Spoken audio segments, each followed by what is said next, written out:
Welcome to Smash Fiction, where we pit two or more or all fictional characters against each other in a battle of multiverse-shattering proportions and see who would win. This week, the climactic end of Smash Fiction as we know it in the third ever Smash Bash.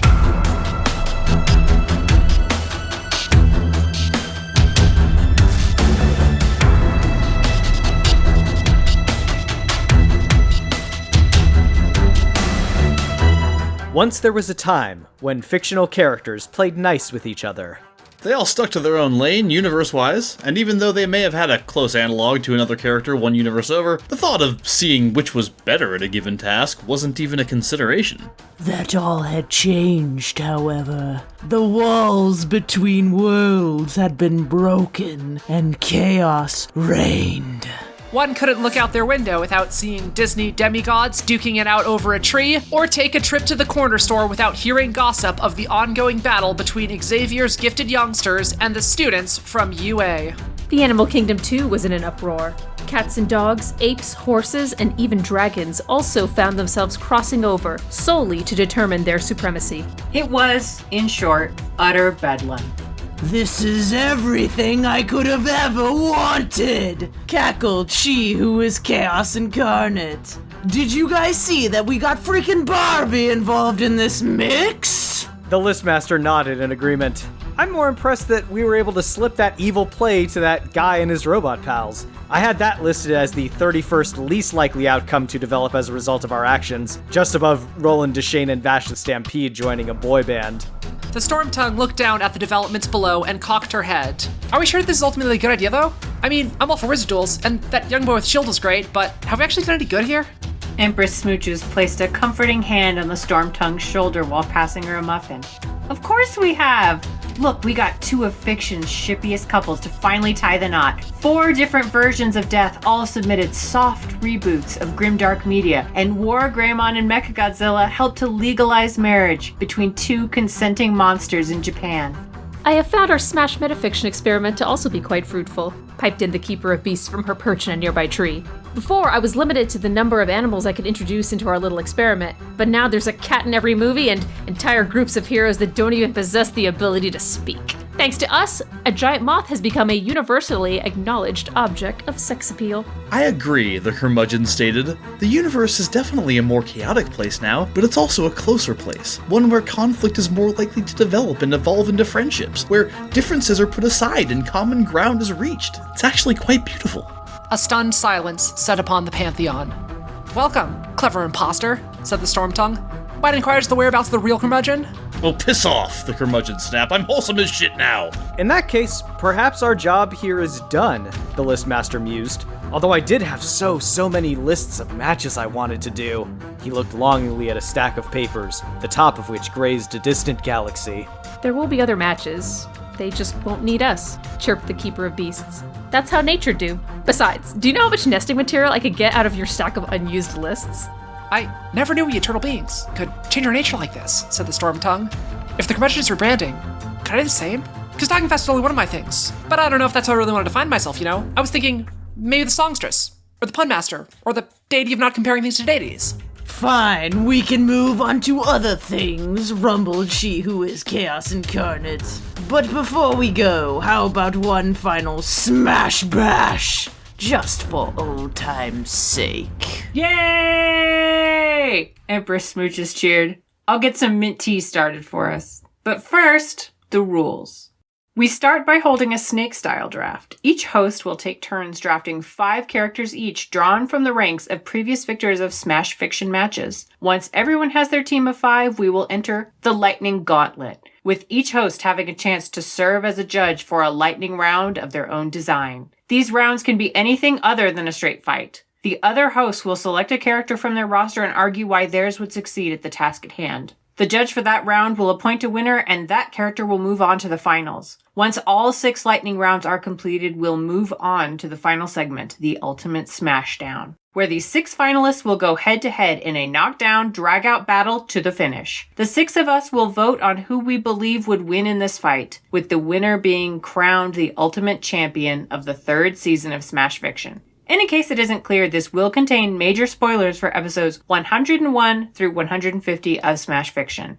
All right, so I will be running your draft for the third and final time. So the draft order, at the top, once again, I believe, is Liz Logan with 1 win and 7 losses. All right, Liz, you have the first overall pick from any Smash Fiction winner since episode 101. I'm gonna pick Obi-Wan Kenobi. All right, Obi-Wan Kenobi goes off the board first. Liz's first beard. Oh, that's true. Liz is collecting beards. You're collecting animals. I don't know what everyone else is collecting. We'll find see. out. The second overall pick goes to the person who had 6 wins and 17 losses in Season 3, and that is Kit. Well, you know what they say. If you can't have Mew, might as well get Mewtwo. All right, with the third overall draft pick, with 8 wins and 16 losses is... this can't be right. Oh, it's me. It's me. Fuck. My third overall draft pick will be Swamp Thing. Duh. As it was foreseen. All right, with 11 wins and 22 losses over the course of Season 3, we have Megan Bob with the fourth overall pick. I'm going to choose She-Ra. Yeah. Nice. Good choice. From She-Ra and the Princesses of Power. And with 16 wins and 21 losses, making the fifth overall pick, is Dan. Yeah, I was considering not picking Spider-Man for my first pick, because, I was like, who else is gonna pick him, etc. But I can't trust that that's gonna happen, so Spider-Man is my first pick. Please and thank you. And finally, with 18 wins and 15 losses, which I believe is the first time, it's definitely the widest margin. Yes. Yeah. Of between wins and losses, because I think I won by like 1. With the four-way battles, our averages end up looking weird, like we're all very bad at this. But it's Yes. just because of, Yeah. of those free-for-all matches. But yeah. As a result, it's very difficult to go 18 and 15, but Claire managed to do it, and as a result has been rewarded with the 6th overall pick. I'm very happy no one took this. This is one that only I care about, but there's a few others of you that I think there's a chance you could have grabbed it for me. I'm very happy that I managed to grab Steven Universe as my round 1 draft pick. I like that most of us are playing to type here. This is good. Yeah, I for feel sure. very safe and comfortable. No surprises Yeah. in round 1. Claire definitely deserves the spot, and Claire, you get to pick again with the 7th overall pick. I'm kind of divided on this one, but I think I'm going to grab the one that there's a fair chance Dan will snag from me if I don't grab right now. So I'm going to grab Tara Branford from Final Fantasy VI. That is correct. Yep, Dan That was called my it. second pick. Well, that was your second pick, Dan, but unfortunately, Claire took Tara Branford just now, so with the 8th overall pick, it is now your second pick. Okay, I'm going to go with Vash the Stampede. Oh, Okay. yeah, figured. All right. That makes sense. All right. With the 9th overall pick, we return to Megan Bob. 50 stormtroopers. God damn it! That was on my list! Oh, I knew you motherfuckers were gonna wait. How is that a contentious pick? Yeah, what the hell? Listen, That was I a didn't joke come here match. to win. I didn't come here to win, Dan. All I'm here right. to make friends. I want to do some stupid shit. I think that would have been my I love last you guys. overall pick if I was picking from if I was choosing everybody on this list in order. I think maybe they'd beat out Orko. Maybe. God damn it. Down there with the Blades of Glory fellows. Yeah. I would rather die than have Orko on my team.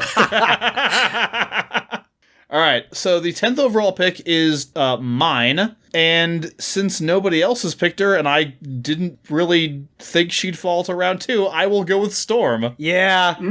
There was a version of my list that was all Marvel characters, and I decided to limit myself to 1. That you're a gentleman and a scholar, Dan, got it, and I bud. am not like you. I mean, I stole her from you for the lightning battle, so you can have her for the Smash Bash. That's true. All right, 11th overall pick is Kit. All right, I got my Psychic Kitty. Time to add even more animals. The Homeward Bound Trio. The Homeward Bound Trio. Chance, Sassy, and Shadow. I don't think you had to pick this so early, Kit. I think you could have. Well, I don't know. 50 stormtroopers was taken from me. That's true. It's true. Anything could Nothing can happen. be assumed anymore. All right, so with the 12th overall pick, we are back to the top with Liz. Well, fuck this. I want to be dumb too. 300 Unsullied. All right. I see. I would have picked 300 Unsullied far before I would have picked 50 Stormtroopers for obvious reasons. Good choice, Liz. Oh, I don't want people who are good at things, though. 13th overall pick once again belongs to Liz. Now I'm like, I don't know. I'll just use Obi-Wan and 300 Unsullied like multiple times. T-1000. You had the Terminator in the first Smash Bash, so this is appropriate. So now we are back to Kit with pick number 14. All right, I'll do another one close to my heart. Draco. All right, Draco He the was Dragon. on my list. He was on my list too! He is on my list too. Boy, there's not a lot of space in this one. All right, and 15th overall is back to me. Do I take death? I'm taking death. Damn it, Miles. I've chosen death. That was my DC pick. All right, pick number 16. We are at Megan Bob. Shadowfax. Yeah. Oh, stealing an animal from Kit's team. I just really needed that horse. And then with pick 17, we are back to Dan. All right, well, since you picked my first DC character, I will take my second, Shazam. I mean, it's a pretty good consolation prize. Yeah, I can think of worse. All right, with pick number 18, Claire. It's your third round pick. Thought there was a chance that Kit might take this one, but I'm glad she didn't. I am taking War Greymon. Nah. War Greymon. I don't take characters that I lose to. Is that a thing? That is a thing. I've never done that. Oh, man. Interesting. All right, and Claire, you pick again with number 19. I'm gonna take Sir Lancelot. Yeah! Yeah, that's completely fair. That is completely fair. Dan, pick number 20. I'm going to go with Katana. I had her in a surprise party, and I'm taking her for the Smash Bash. Fair enough. Megan Bob, you are pick 21. The Doctor. Also very high on my list, and kind of upset that you just sniped him from me. All right, so with pick number 22, it is my turn, my fourth rounder. I am going to go with Pennywise. Oh, man. Oh, boy. All right, pick 23 belongs to Kit. Draco was kind of a serious contender, so I'm going to go back to picking something stupid. Let's pick the Rush Hour duo. Oh my god, fuck this. I know. Miles and I are having PTSD right now. All right, with pick number 24, we are back to Liz Logan. I don't know. Jack Sparrow. Okay, Jack Sparrow. Is this only your second beard? Yeah. Oh my gosh. Whoa. Well, Liz, you have a chance to rectify that situation with your final pick here at number 25. Well, I don't know who else has a beard, but it doesn't matter because I'm just going to make the worst pick possible on this list because how can I not pick Dave Spritz? It was your one win. You kind of had to pick him. I think that's the Exactly. first time a Cage has made it into the Smash Bash. I'm very, I think that's, very pleased I that it believe was that's him. correct. So with pick number 26, we are down to Kit. Your final pick. All right, let's get serious again. For the last one, Maui. Okay. I nice didn't choice. think he would go off the board so late, but I did anticipate him going to you. So with pick number 27, my fifth and final pick, I'm going to go with Joel Hodgson, Crow T Robot, and Tom Servo from Mystery Science Theater 3000. I saw other characters on the board that might be better, but I wanted those ones. With pick number 28 is Megan Bob, your fifth and final pick. Oh, boy. I have a chance to make a good choice or a stupid choice. Stupid choice. All right. The Phantom of the Opera.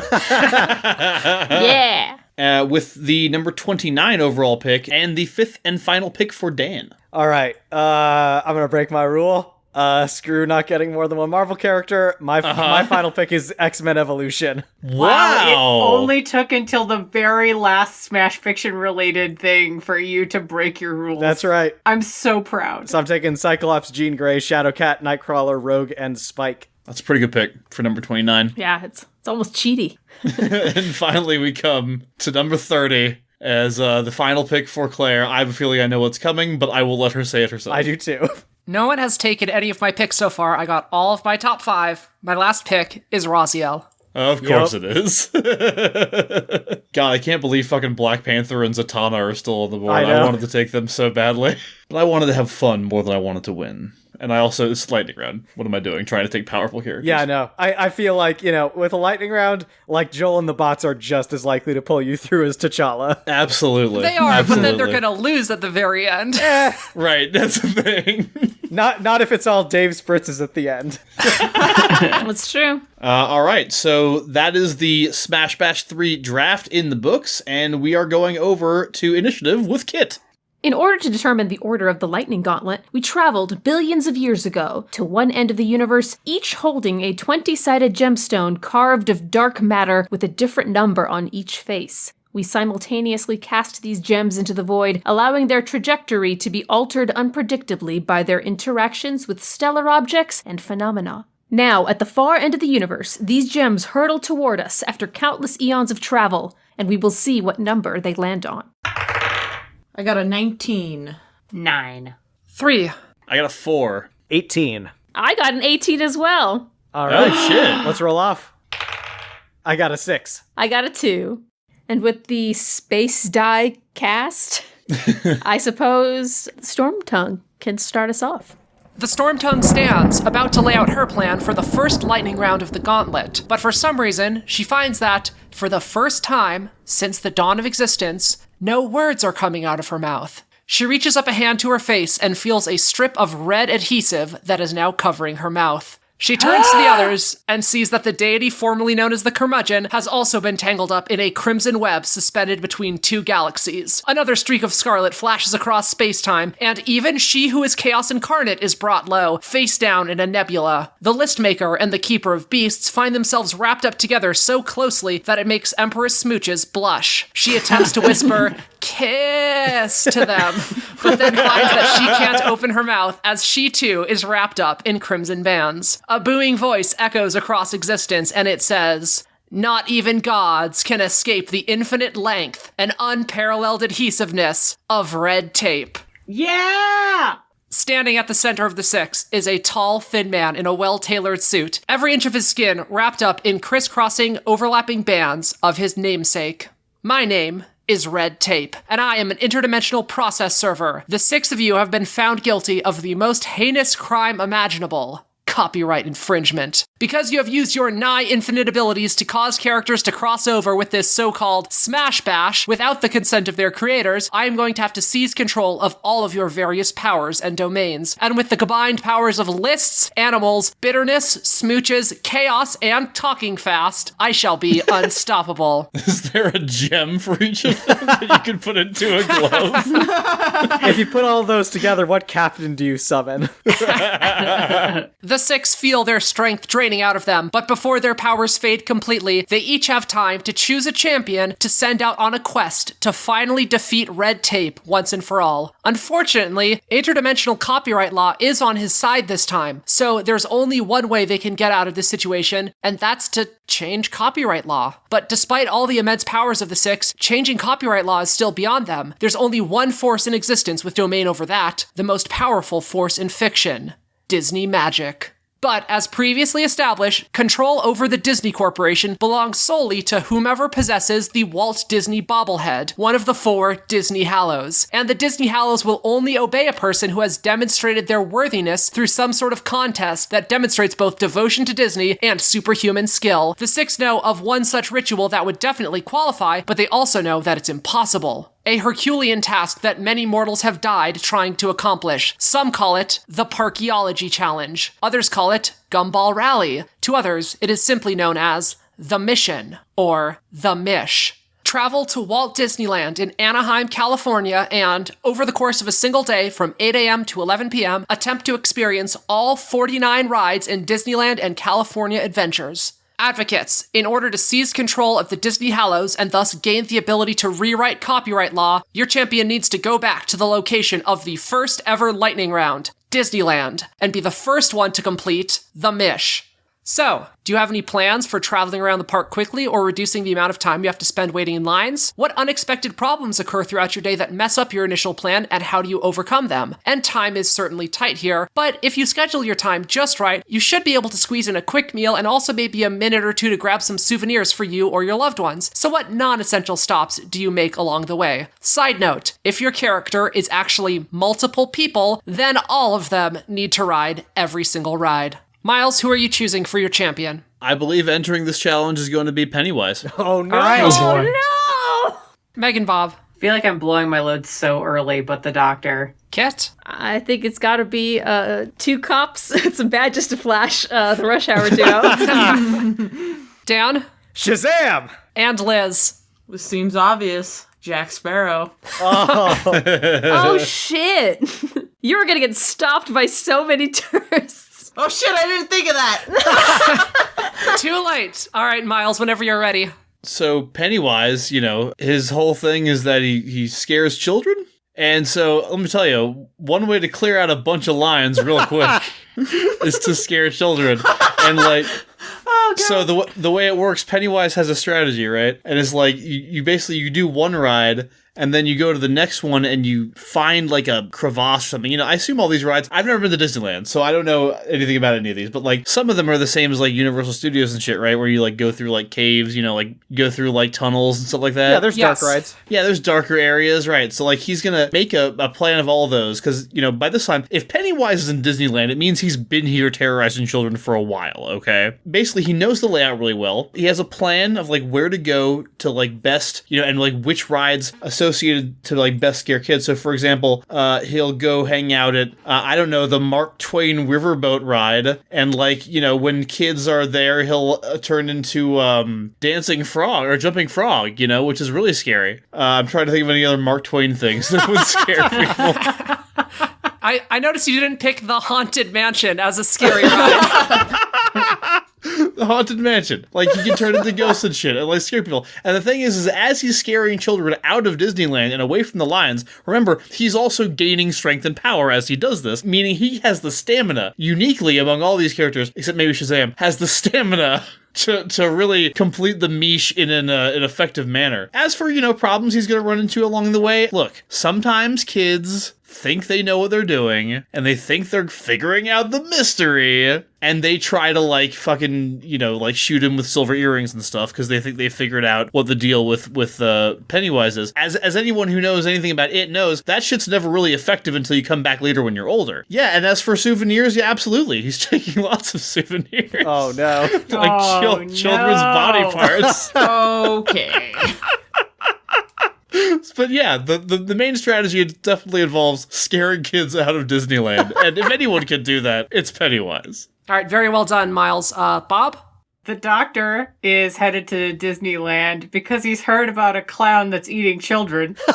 And so he's on a mission. But see, the thing that's going to distract the doctor, not just this, clown that's eating children or whatever it is that Pennywise does, pretty sure it's eating children, is that he's also going to run into a disaffected youth. And throughout the course of this day, this disaffected youth is going to be the companion and rediscover the magic of childhood through riding all of the rides, because on each of the rides, they get a little piece of the mystery that helps them uncover where Pennywise is and what Pennywise is up to. And they're also going to be using the fact that there are multiple doctors. And so what they're going to do also is have various incarnations of the doctor waiting in line at various rides. And then the original doctor, whichever doctor you want it to be, guys, I'm not gonna, doctor shame you. Choose the doctor you want. Live your doctor dreams. Okay, I'm choosing 10, because, no, you know what? I'm choosing 9. Fuck all of you. 9's great. It was 10 in the match. It was, you know what? But I love 9. All right, fine. I love 9 too. It's 10, but it's actually 9.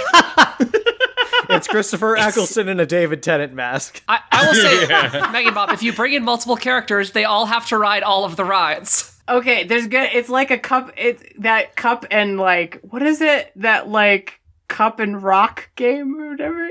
I don't know, something like that. Somehow, this Ponzi scheme of standing in line to wait for other people so that way they can take your place is gonna work out. I don't understand physics, guys, but it's gonna work out. And so whenever the other doctor comes to go like get in that line and get on that ride, people are going to be like, hey, you can't just do that. And he's like, oh no, he's me. It's totally cool. Or she's me. It's totally cool. And so that's how he's going to get on all of the rides. And as for time to get any souvenirs, the real souvenirs are the friendships and memories that you make, and the knowledge that humanity can be magical and wonderful, and that the galaxy is full of wonder. And also knowing that Pennywise is definitely not eating any more children. All right, Kit?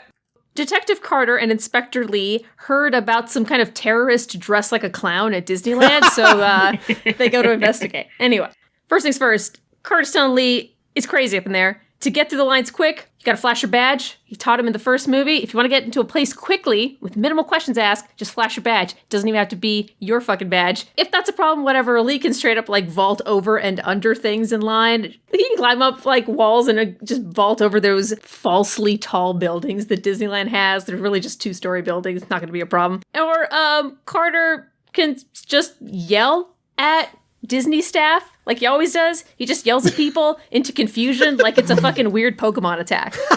Like, yeah, and then they're just like, blah, disoriented. Anyway, the problem comes from the fact that definitely Carter's gonna stop and flirt with every princess he comes across. That is an issue. Yeah. Because he sucks. Yeah. It's an issue because he sucks. Yeah, Lee's caring for sure. Lee's gonna have to get through this fucking parade that, of course, is happening at the worst possible time, like it always does. There's gonna be parade shenanigans. He's gonna have to pretend like he's part of the parade for part of it. All in the meanwhile, just from across the park, he can see Carter wasting his goddamn time flirting with Belle. Like, come on. She's probably in her early 20s. Stop. Oh, he's gonna get mauled by the beast for sure. Yeah.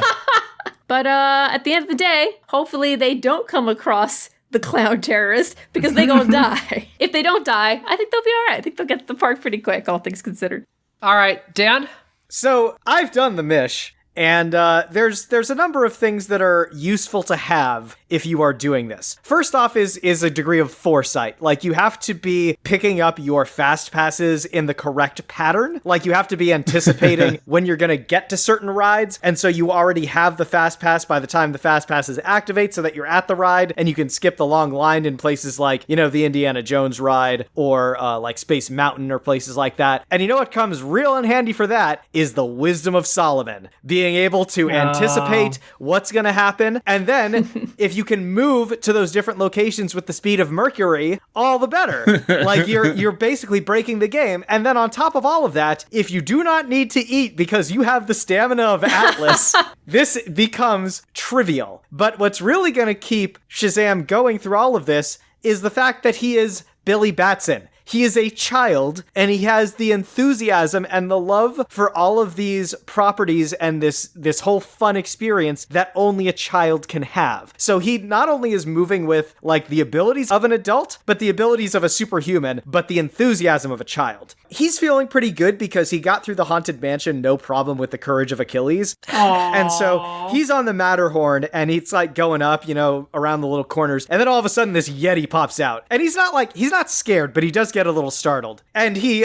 reflexively lets loose a lightning bolt that destroys the mechanical Yeti. Oh no. Then the Disney police start pursuing him, something fierce. That provides a little bit of a distraction for him for a bit, but because he can just say Shazam and turn back into Billy Batson, he's suddenly a very innocent-looking child, certainly not a towering adult that's throwing lightning bolts. Maybe you guys should investigate this whole clown thing that I've been hearing all about. I think Shazam can do the Mish, like, probably 10 times through before lunch, but in the end, he takes off flying away from Disneyland as the fireworks are going off. He starts flying back to Fawcett City, and his little white half capelet is covered in pins. Aww. And Liz. So, Jack Sparrow, in traditional form, does not know what's going on, just like me, and is going to show up to Disneyland dressed in only a shirt, pants, and shoes. Oh, is that it? Because, well, he's fully dressed, but he's not in his, like, normal outfit, right? So he's... Oh, I see. He's gonna show up, and he's gonna be let through the front gate, and someone's gonna go, oh my god, Johnny Depp is here. And Jack is gonna be like, oh, yes. And immediately, Disney is very high on security, so they are going to send security guards. They are going to send a tour guide, private tour guide for Johnny Depp, Mr. Johnny Depp, easily the most famous out of any of these characters. And he is going to get a private tour of Disneyland, front of the line pass, except he's not even going through the line. He's going through the exit, and they're just letting him on the ride. He gets to ride the ride by himself. And park hours don't even apply to him. They're like, oh, you want to stay late? That's fine. Maybe he'll ride everything twice. I don't know. And no one will be able to touch him. I mean, people might want to stop for photos and stuff, but they'll probably get punched by a bodyguard. So that's their own risk. Otherwise, Johnny Depp's at Disneyland. I mean, he has a celebrity pass. That's better than any fast pass you could ever ask for. All right.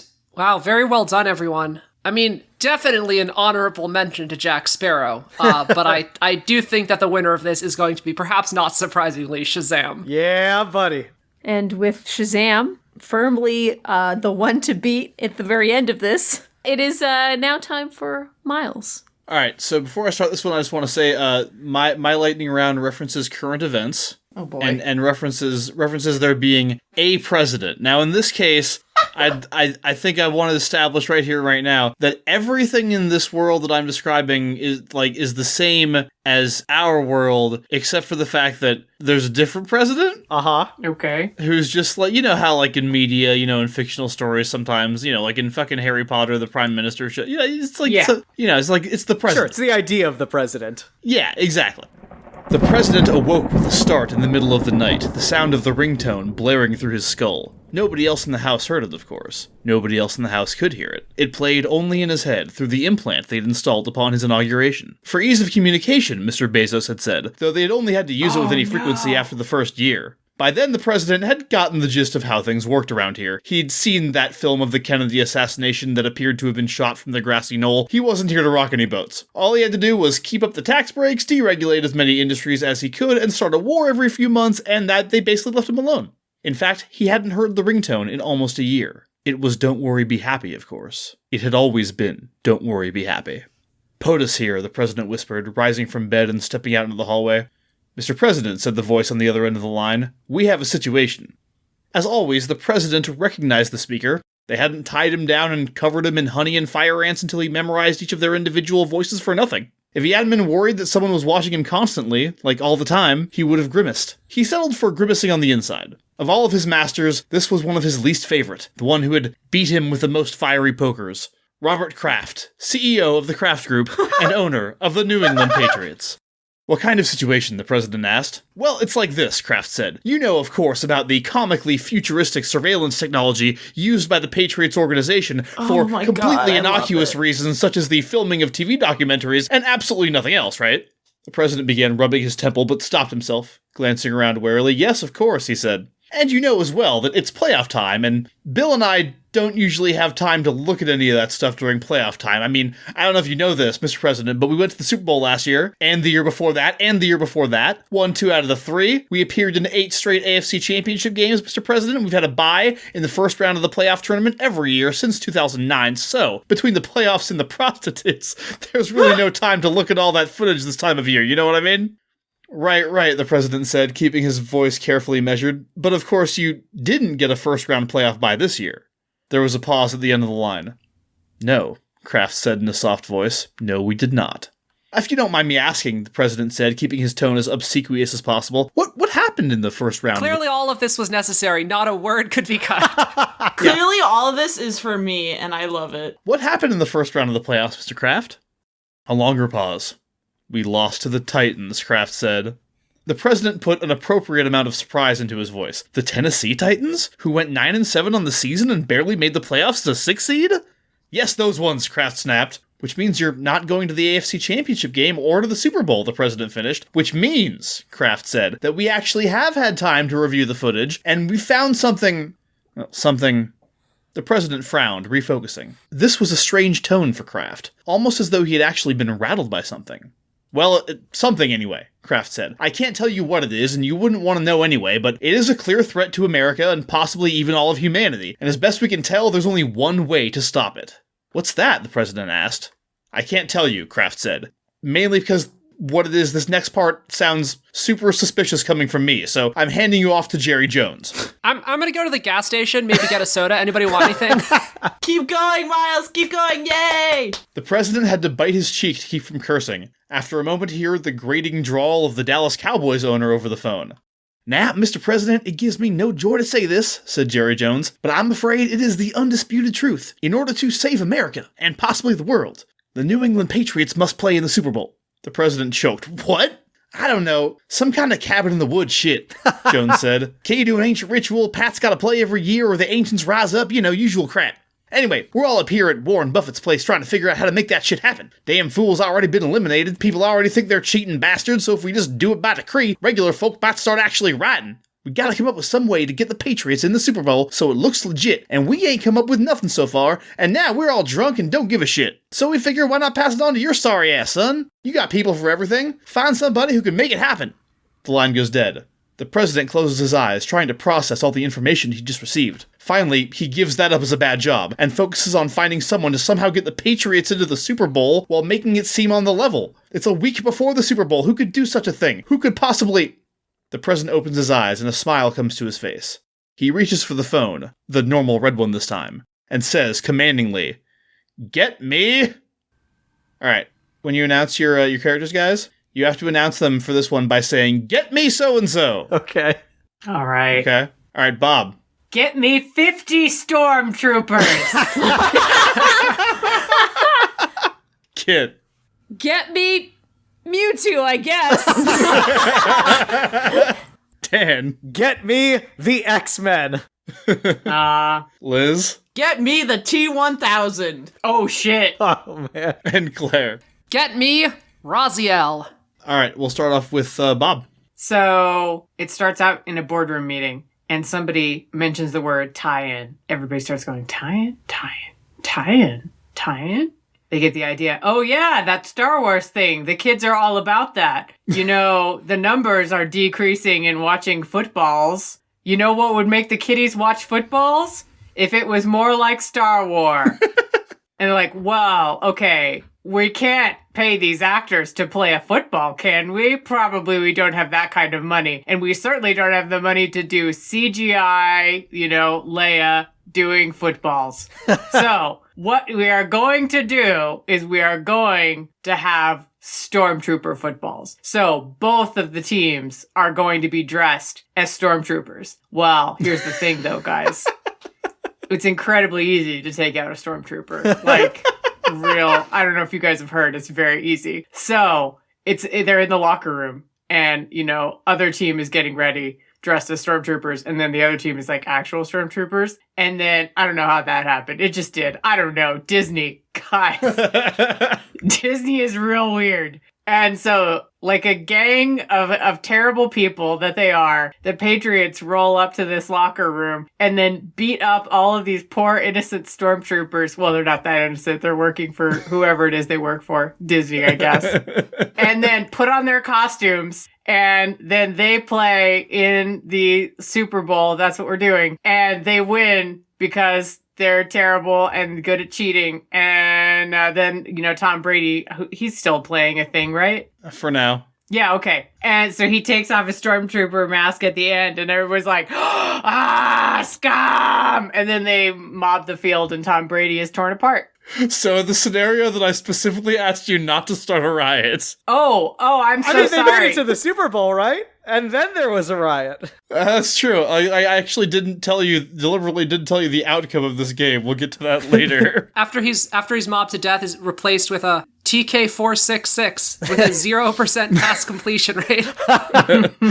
So, Bob, what I'm hearing is, so the 50 Stormtroopers replaced one of the existing teams as a marketing tie-in. Yes. And then the Patriots, then they allowed the Patriots to come in and beat them up and steal their uniforms. Is that what? I mean, what the happened? Stormtroopers didn't allow that to happen. That just happened to them. That was just part of it. So the crowd, instead of coming in like feeling riotous at cheating, they're just coming in feeling cynical that one of the teams has been replaced by a Disney tie-in. That is technically exactly. within the letter of the scenario. Anyway, all right. Thank you, Bob. Kit.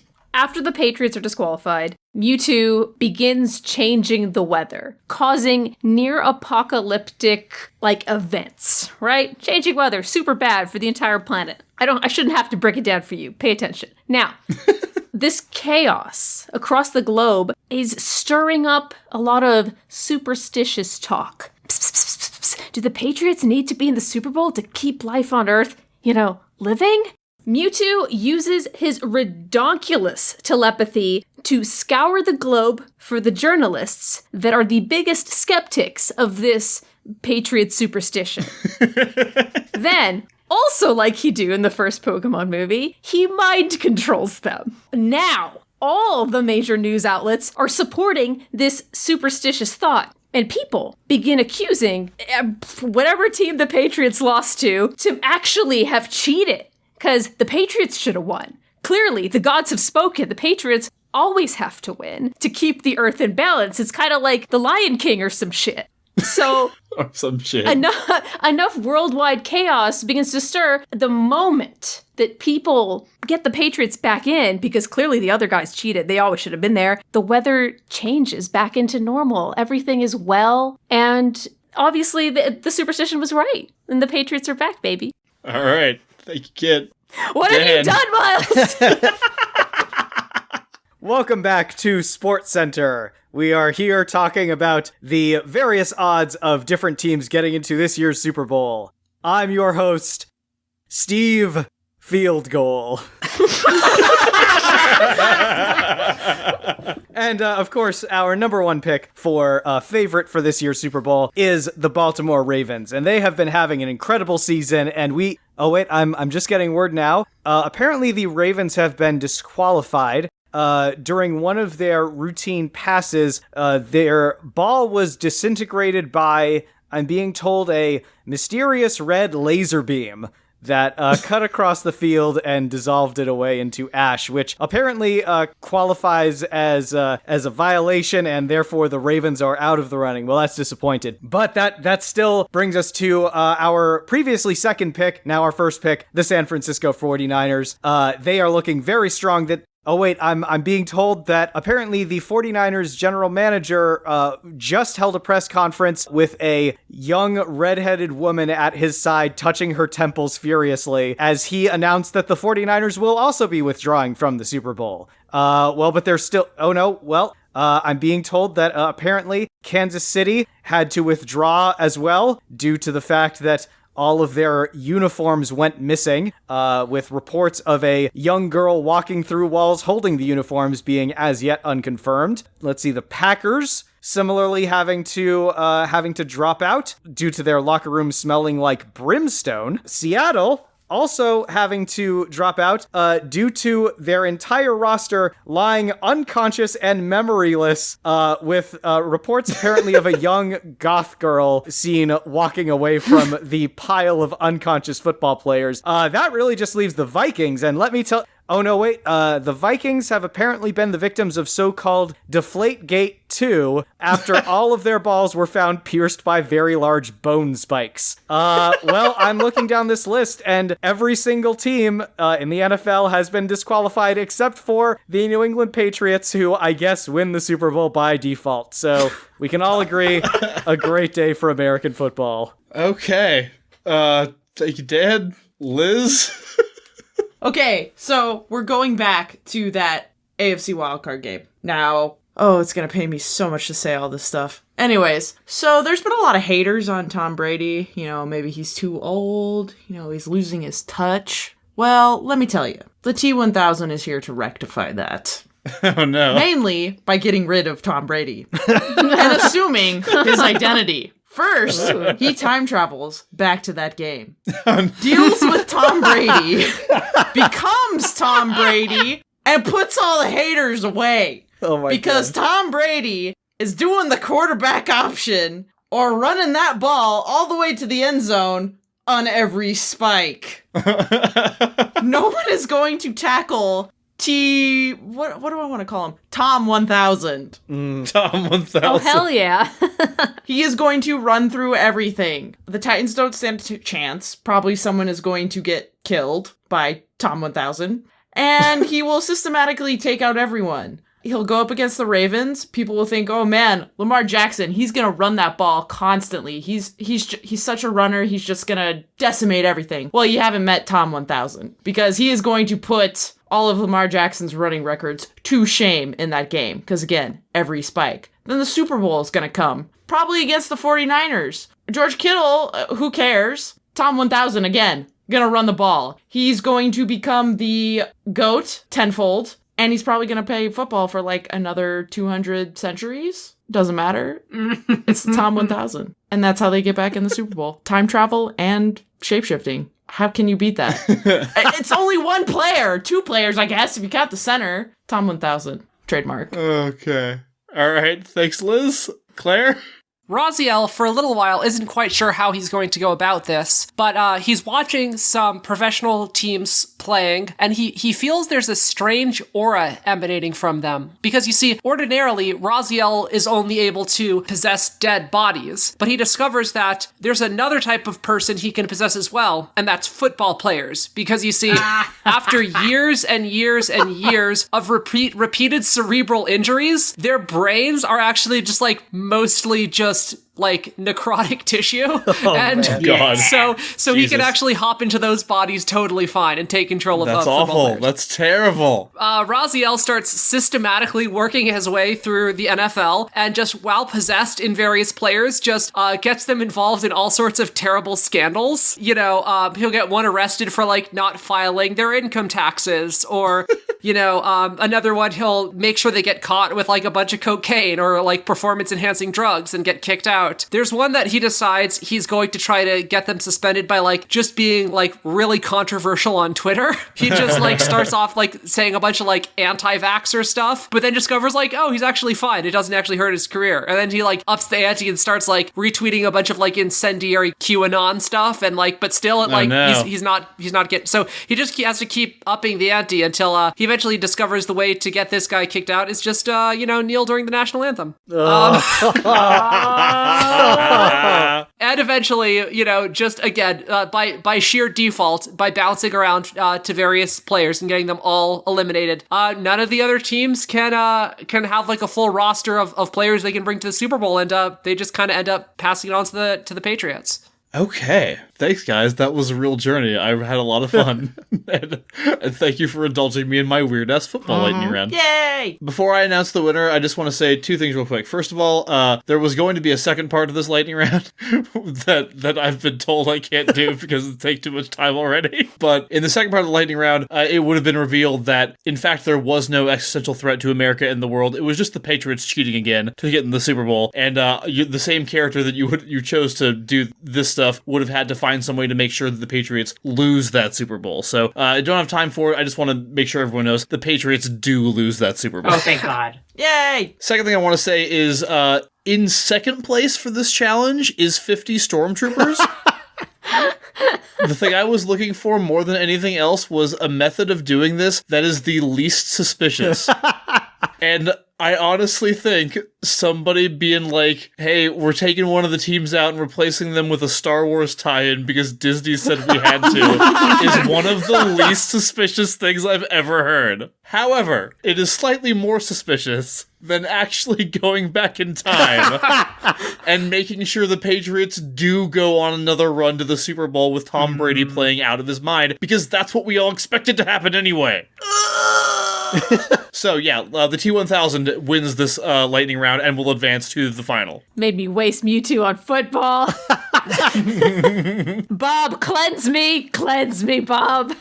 Your characters find themselves in the meeting room of Lonely Hearts, Inc. Empress Smooches is at the head of the table with a stack of emails and an enormous basket of muffins. Hello, I'm so glad you could come. You know, it's not always about being the strongest, or the smartest, or even the sexiest. Sometimes it's not about you. It's about what you can do for others. Part of what I do in my spare time is to run Lonely Hearts, Inc., where we help fictional characters try to fix the relationships that can be fixed, help other fictional characters to move on when their relationships can't be, and everything in between. I have a lot of mail right now, and I need your help. Your task is to choose one of these emails and offer the best advice you can to help these characters with their predicament. Kit, who are you choosing to give romantic advice?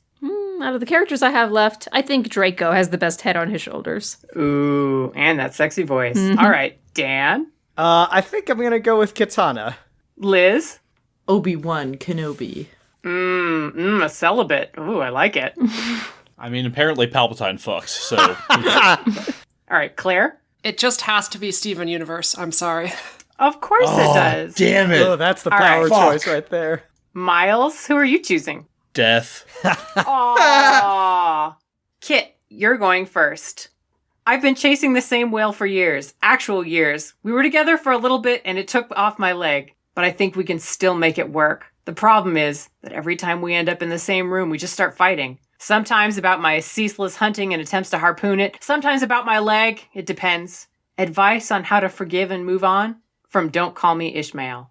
You remind me of a dragon hunter I once knew. He was very angry too. It's actually how we met. He was dead set on killing every last one of my kind because he blamed one of us for ruining a person close to him. And this person came to ruin a nation. Regardless, there was a lot of anger and a lot of harpooning and animosity on both sides. But at the end of the day, an eye for an eye leaves everyone blind. And we decided to hold off fighting long enough to actually talk to each other and realize the humanity and dragonanity in us both. And I think that's what you need to do. I think that this whale, quote unquote whale that you've been chasing, isn't the bloodthirsty beast that you hate, truly. If you just row on over to him and put the harpoon down just long enough to listen to its sad, sad song, maybe you'll realize that you two are much more in common than you realize. That'll bring you close in a way that no amount of violence could. All right, Dan. I, 174-year-old male, have this guy, 159-year-old male, I really care about, and I'm ready to settle down with him. We like a lot of the same things. Hunting humans and drinking their blood, sleeping in coffins, being dramatic. But it's like there's something stopping Louis from just embracing our relationship and settling down. I've already turned a child for us to raise together, and that hasn't made him feel like committing. I'm running out of ideas. Is it the age difference? From Looney for Louis. You know, I learned a lot in my many thousands of years of life, but nothing could have prepared me for a relationship with a mortal by the name of Liu Kang. The two of us, for a while, it was difficult. You know, we liked each other a lot. We were very attracted to each other. We had a lot in common in terms of our values, not our background. You know, him being a Shaolin monk and me being a essentially immortal princess from Outworld. You know how these things go. We tried to make it work. We really did. But it was difficult. You know, at times it felt like we were speaking a different language. Sometimes we would literally fight each other. Like, literally, actually. Like, I would slash him with bladed fans and he would throw fireballs at me and turn into a dragon and try to eat me. And it was very difficult at times. And then, at some point, fate intervened. He was killed and rose as a zombie. And I was killed and raised as a zombie. And, you know, it was after that point that was when we really felt like we could settle into ourselves. Like the differences sort of fell away and we were able to see each other for the first time and talk to each other as equals for the first time. So what I think you need to remember is that what you are experiencing now is what so many people need. Being undead. It's the key to a successful romance. And the two of you just need to remember that. You need to forget about all the differences that you might have had when you were mortals, and just remember that you're better than everyone else now, and maybe he'd be interested in leading an army of revenants to take over the mortal world. I mean, it worked for us. Maybe it'll work for you. Oh boy. Lestat is writing that down furiously. All right, Liz. I want to introduce my father, my boyfriend, but my dad hates dwarves and especially hates my boyfriend's dad after some misunderstanding, imprisonment, and wine barrel thieving. My boyfriend is willing to meet my dad, and I think my dad would be willing to meet my boyfriend, but I don't want our stay in Mirkwood to get awkward. Any advice on smoothing out bad blood between our families? P.S. I'm thinking of asking my boyfriend to come to the Undying Lands with me. So it's pretty important that we figure out how to deal with my dad. From I Dig Dwarves. As everyone's reminding me, Obi-Wan is celibate, so he's gonna do his best in this situation. But he does know a thing or two about dealing with dads. This is how it's gonna go. Obi-Wan is going to force occupy some poor sap and go to your dad and tell him he was the chosen one and that he was supposed to bring balance to the Force. And then the dad is going to chop Obi-Wan in half with his axe.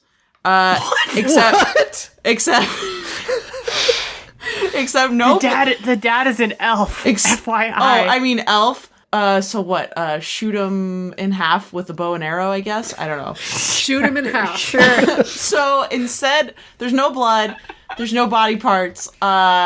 Obi-Wan is going to collapse in a pile of robes and go back to the Force. And then he's going to find you and have you kill your dad?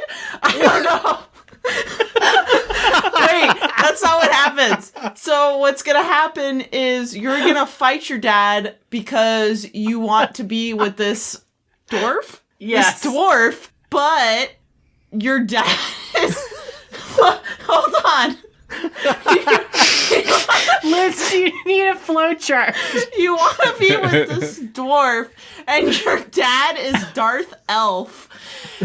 And there's an Emperor Elf who is convincing your dad, Darth Elf, to kill this... I'm lost. I'm crying. And so... You're gonna fight your dad. Okay, so your dwarf that you want to be with is just on the side there. He's like watching this happen in the Emperor antechamber. And you're gonna fight your dad, and your dad's gonna get wounded, and then the Emperor Elf is gonna come and kill you, but then your dad is gonna regain his, I don't know, happiness, place in life, and throw the Emperor Elf down a elf garbage chute generator. And then he's gonna be on his deathbed because he's injured and be like, I give you my blessing. And then he's gonna die and become a Force ghost and like watch you from a treehouse party. I don't know. In conclusion, Mirkwood is a land of contrasts. Obi-Wan, everyone! Good job. This is everything Tolkien ever dreamed of. Oh my god. You knew it was Legolas and Gimli, right, Liz? No. Okay. But that would make a lot of sense. Okay. I'm so sorry. Don't be. Liz, you gave me a gift that few people could. I'm going to re-listen to that every day until I die. All right. Claire, I was in a relationship with this girl for a while when we were both in the Horde. Since I've changed sides to the Rebellion, we're not really together, but I want her to change sides too. Even though we work for opposing groups now, I still feel like there's a connection there, and that if I just say the right thing, she'll come join the rebellion. Advice on how to convince Catra to change sides and let love win? From Adora Ing, former GF. Steven Universe is going to meet up with Adora. She lays out all of this to him, and then Steven says, you can't make someone change. It just doesn't work that way. When people change, they change slowly, and they change because they want to change.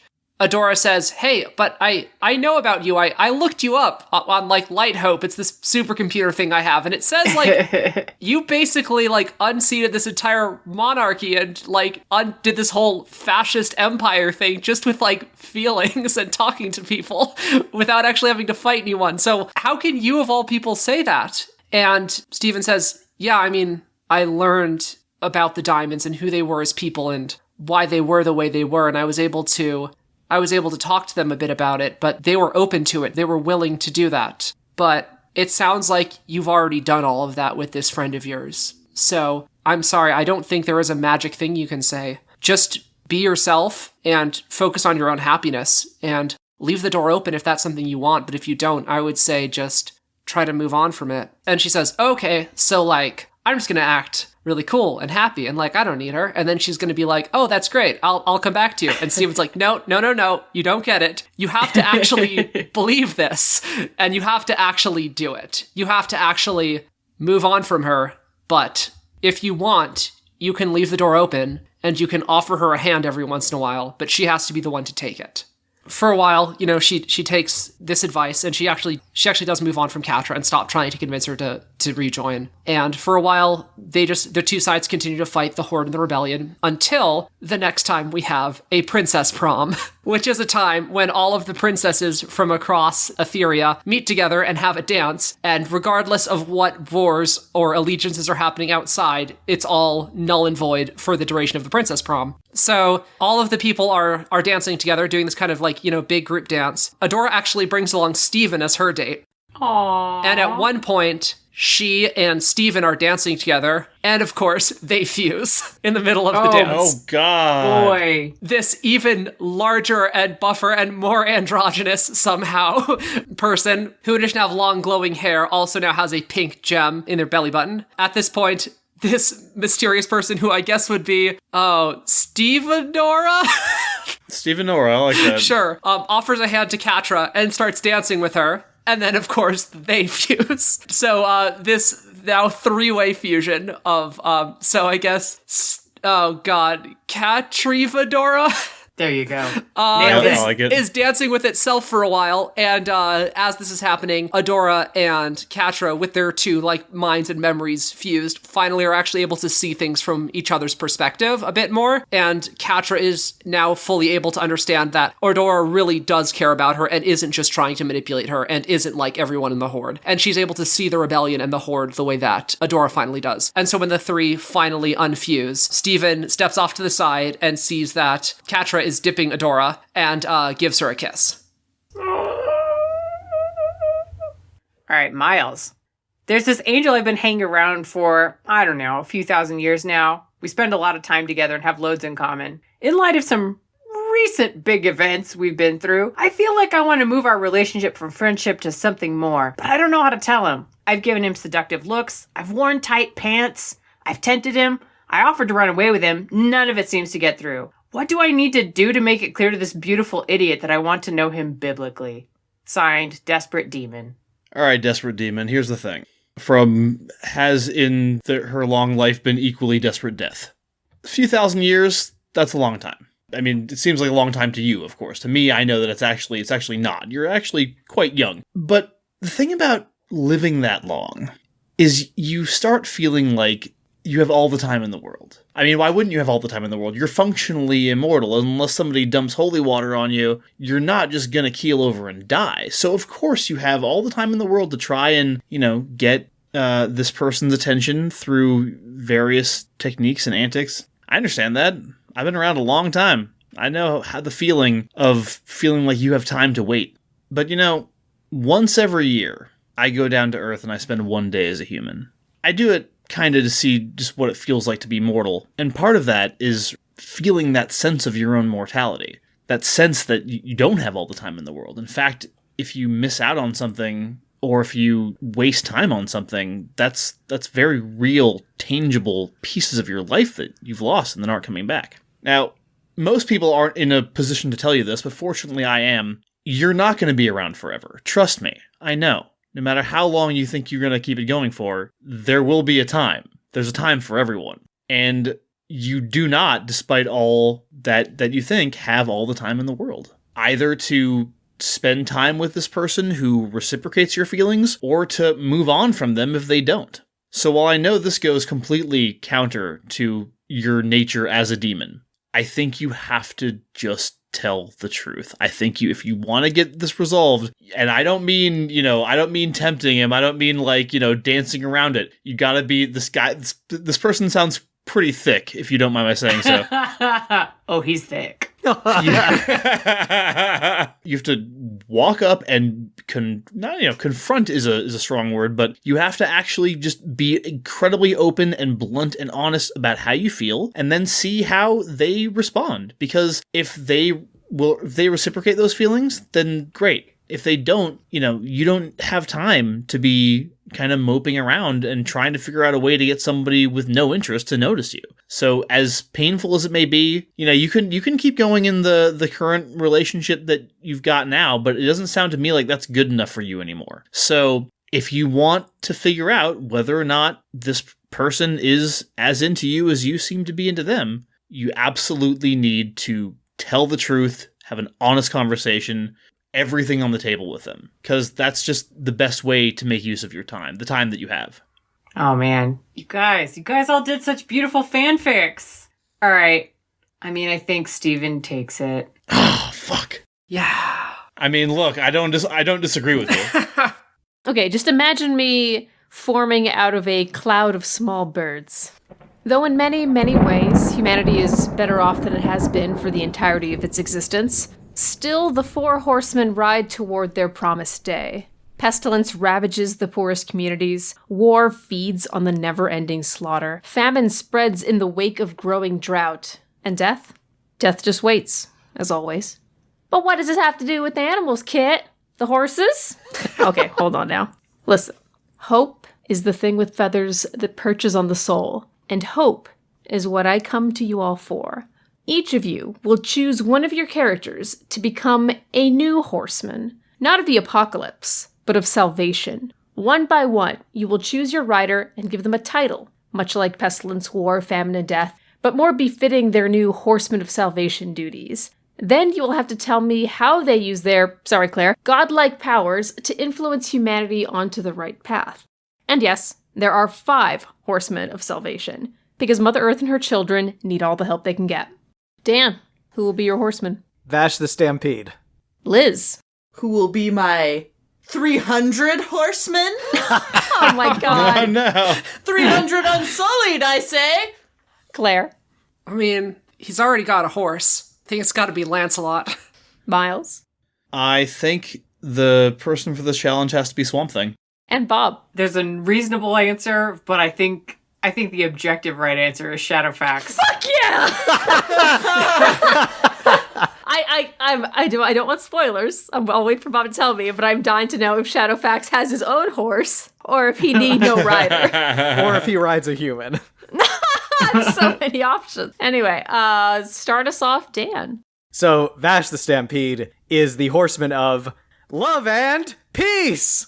Oh, beautiful. Yay! It's right there. Honestly, I kind of feel like Vash just, like, doing the stuff we see him doing in Trigun is kind of a good way to spread love and peace. Because, like, what he does is he wanders around, he looks for people to protect, he protects them without killing anyone, without even really, like, seriously damaging anyone. He always looks for the best in people. He parties like crazy and ties a tie around his head and drinks too much. He acts really silly and makes people laugh. But, you know, he's always sort of, like, insightful. He's always looking out for people and looking for the best in people. He inspired a high school-aged Dan to legitimately be better to people. If this fictional character can make a real-world person a better person, I legitimately think Vash the Stampede can be the horseman that we all need.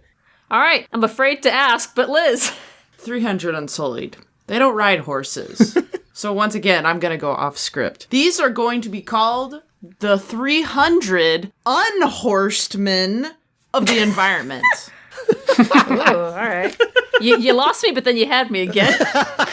You know, the Unsullied are a very disciplined fighting force, but instead of swords and shields and spears, they're going to be carrying saplings. And they will be dispatched to various areas that have been plagued by deforestation, and they will plant trees.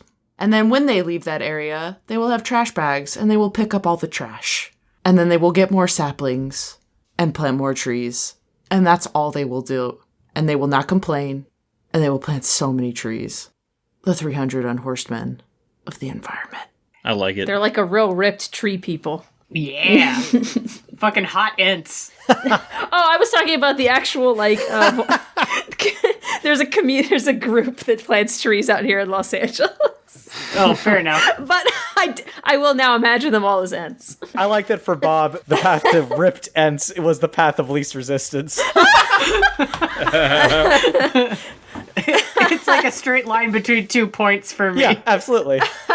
You're never more than 8 feet away from a ripped ent.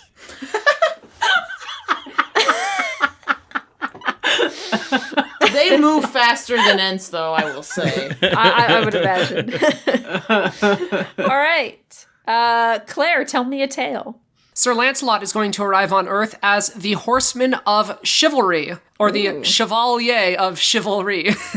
And to be honest, it's a bit of a rocky start because he's from a previous, a previous century, and some of the tenets of chivalry have aged poorly. So, like, he starts off trying to be a leader to the world, saying stuff like, yeah, the first tenet of chivalry is thou shalt believe all the church teaches, and thou shalt observe all of its directions. You know, he's doing that for a little while, coming down on some people for not following the church, and then suddenly somebody's like, hey, did you hear about the thing with, like, you know, the child molestation and the persecution and all these other things that the church has done? And he's like, oh yeah, that's not great. You know what? Let's forget that first. Let's forget that first tenet. And he's like, okay, the second one, thou shalt defend the church. I think we can just, take that one out as well.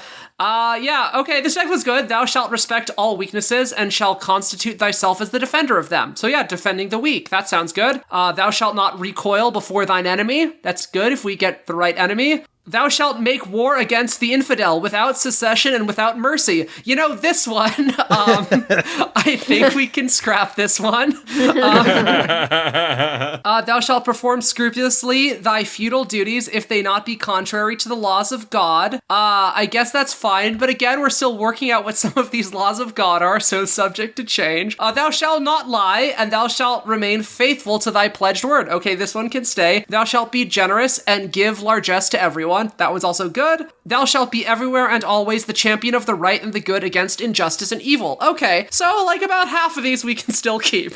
He starts traveling around spreading the word of these. A lot of people are adopting them. When they aren't, he'll just like take up his lance and like destroy a row of tanks or fighter planes that are coming at him or whatever he needs to, because he's a goddamn anime character. And through a combination of just being very pretty and giving very nice speeches and, looking over his shoulder at people or walking around with his shirt off, a lot of people are coming to the tenets of chivalry, but a few need to be, beaten into submission. Eventually, it does come out that he himself has a bit of a problematic past with married women, and so he steps down from his position, but he ends up spreading this role of the Horsemen of Horsemanship into an organization that he refers to as the Knights of the Round Planet, which is supposed to just be an organization of knights that are dedicated to following the new ideals of chivalry, which are, some of the rules have been lost. They add some new ones in to better reflect our times, but yeah. That's nice. It's nice.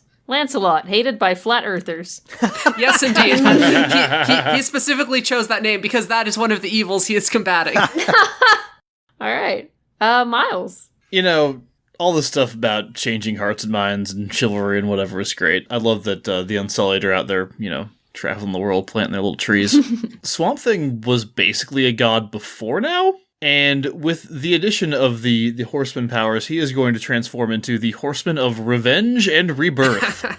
Because let me tell you something. Horseman shit is realizing that in order to save the planet from the evils that are currently enveloping it, the human race needs to be slapped the fuck back down to its proper place. And the way you do that is if you're Swamp Thing with even more god powers, and you basically take control of all the planet's vegetation to literally take back what we need to take back from humankind. There's no compassion in this. It's revenge and rebirth. You need to be slapped the fuck down, and then now that you understand that there are boundaries you can't cross, now we will start to rebuild the world in a natural, sustainable way. But I was just looking at a picture of fucking, like, what Australia looks like from space right now, and let me tell you, if you want to make actual change, and if you have the power to make actual change, the way you make actual change is you swarm humanity with a surge of, like, supernaturally animated plant life that tears down their buildings, fucking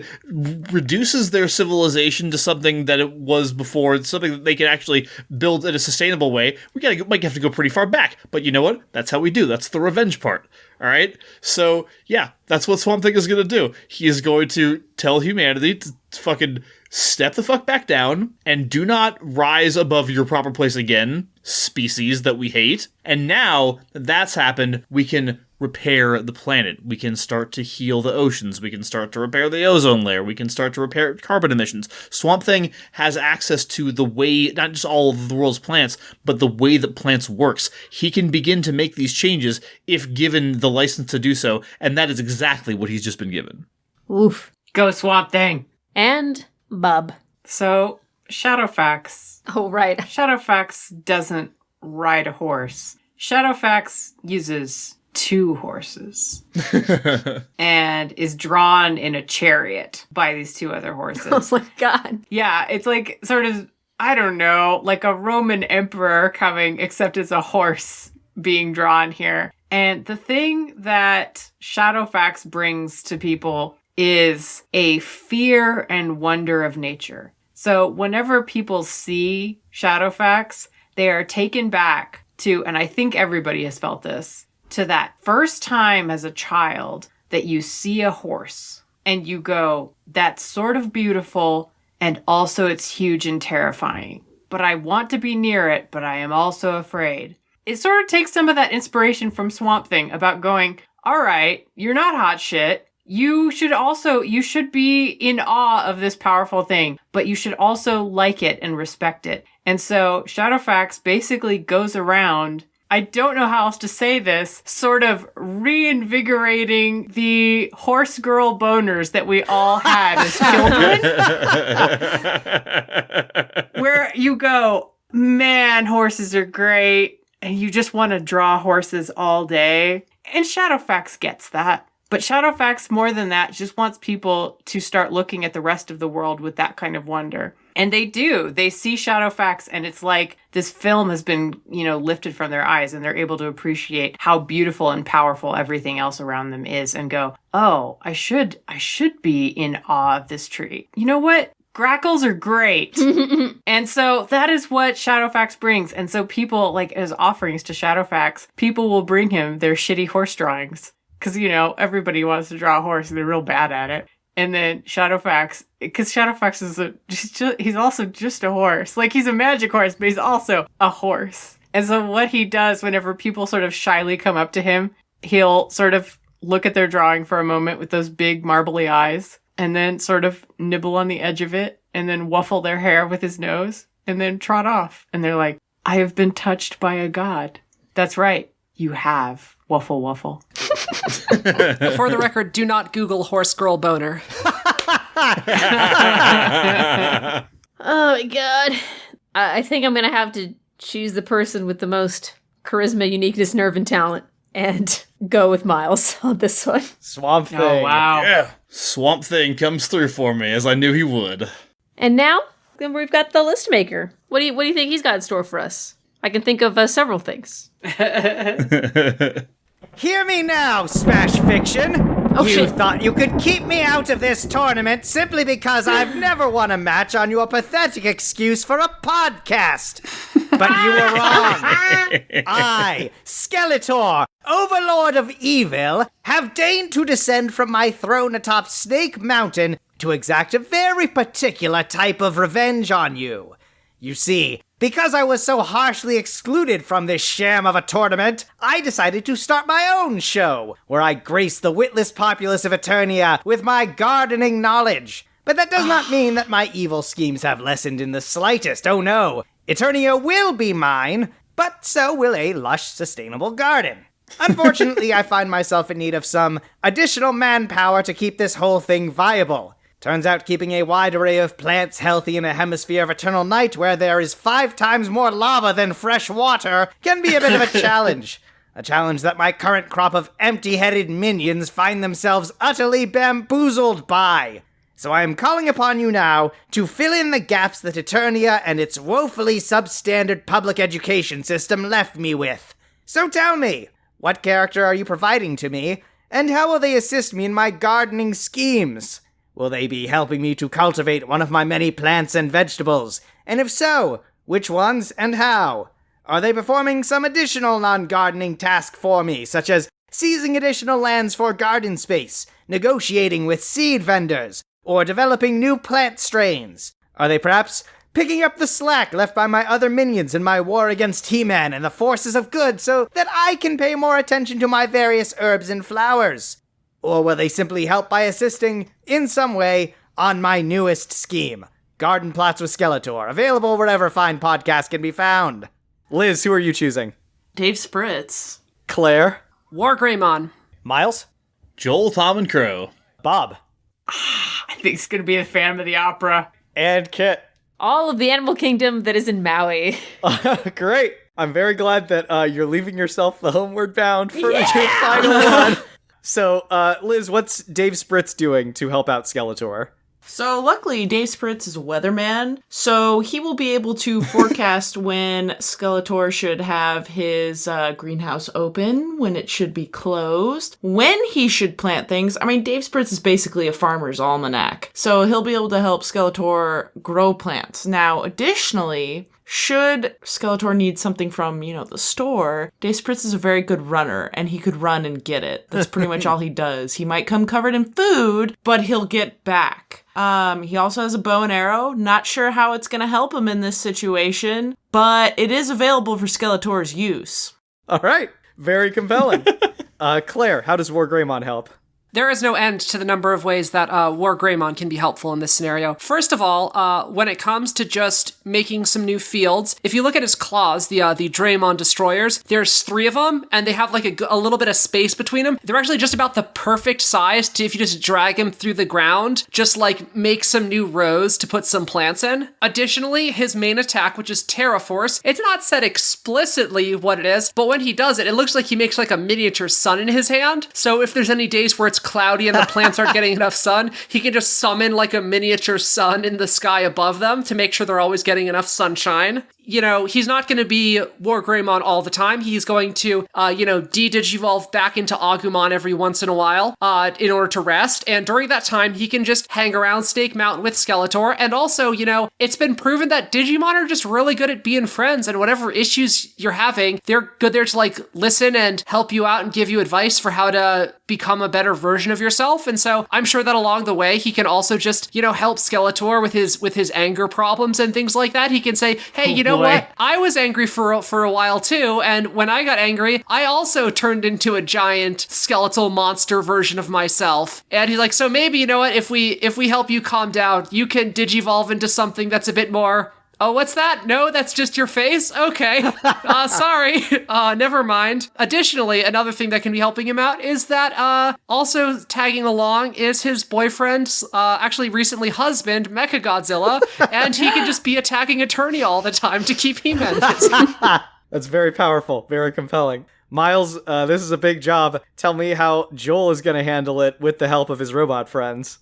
There's any number of ways in which Joel and the bots can help with the actual gardening process. The guys are kind of experts by this point at not only just, first of all, inventing things. They were forced to do invention exchanges on a regular basis, which means they are like old hat at creating these like really bizarre, cool, sometimes not so cool, but just like weird inventions that can do various things of varying degrees of helpfulness, but some of them actually would be really neat. And so not only do they have experience doing that, they have experience working as a team. The MS23K guys, when it comes to the invention exchanges and sort of the in-between skits they do, they're all about that process. You know what I mean? It's like they love being in a position where they're teaching somebody how to do a thing. They really shine in that circumstance. So they are going to be of innumerable help on the podcast. They have experience presenting something like gardening as like a teachable thing that you can do. So they're going to have their inventions. They're going to have their own personal experience and skill at this specific type of presentation. Plus now they become characters on the show. And if you know anything about Mystery Science Theater 3000, they're delightful. And can you imagine them interacting with Skeletor? Like there would be so many antics, so many hijinks, I submit to you. And they would all be able to like make the air and actually make the podcast even better. Not only that, add that to the fact that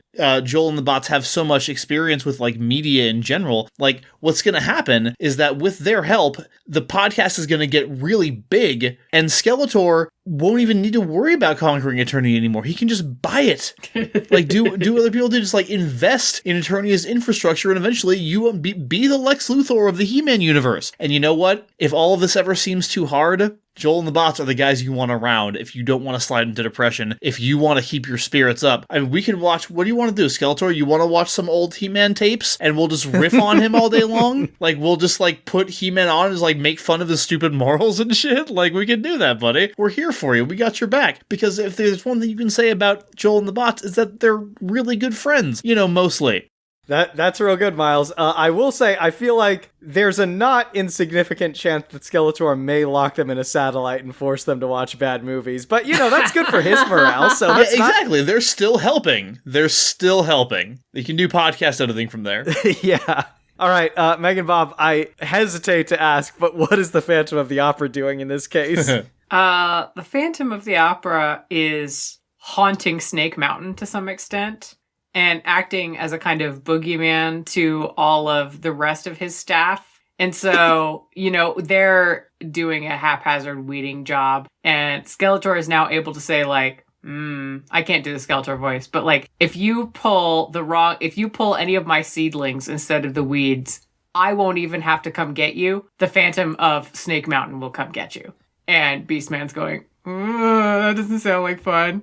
He's like, you're right, it's not fun. And so he is living see, that's the other great thing, is that wherever the Phantom of the Opera is, there is a lake underneath wherever it is.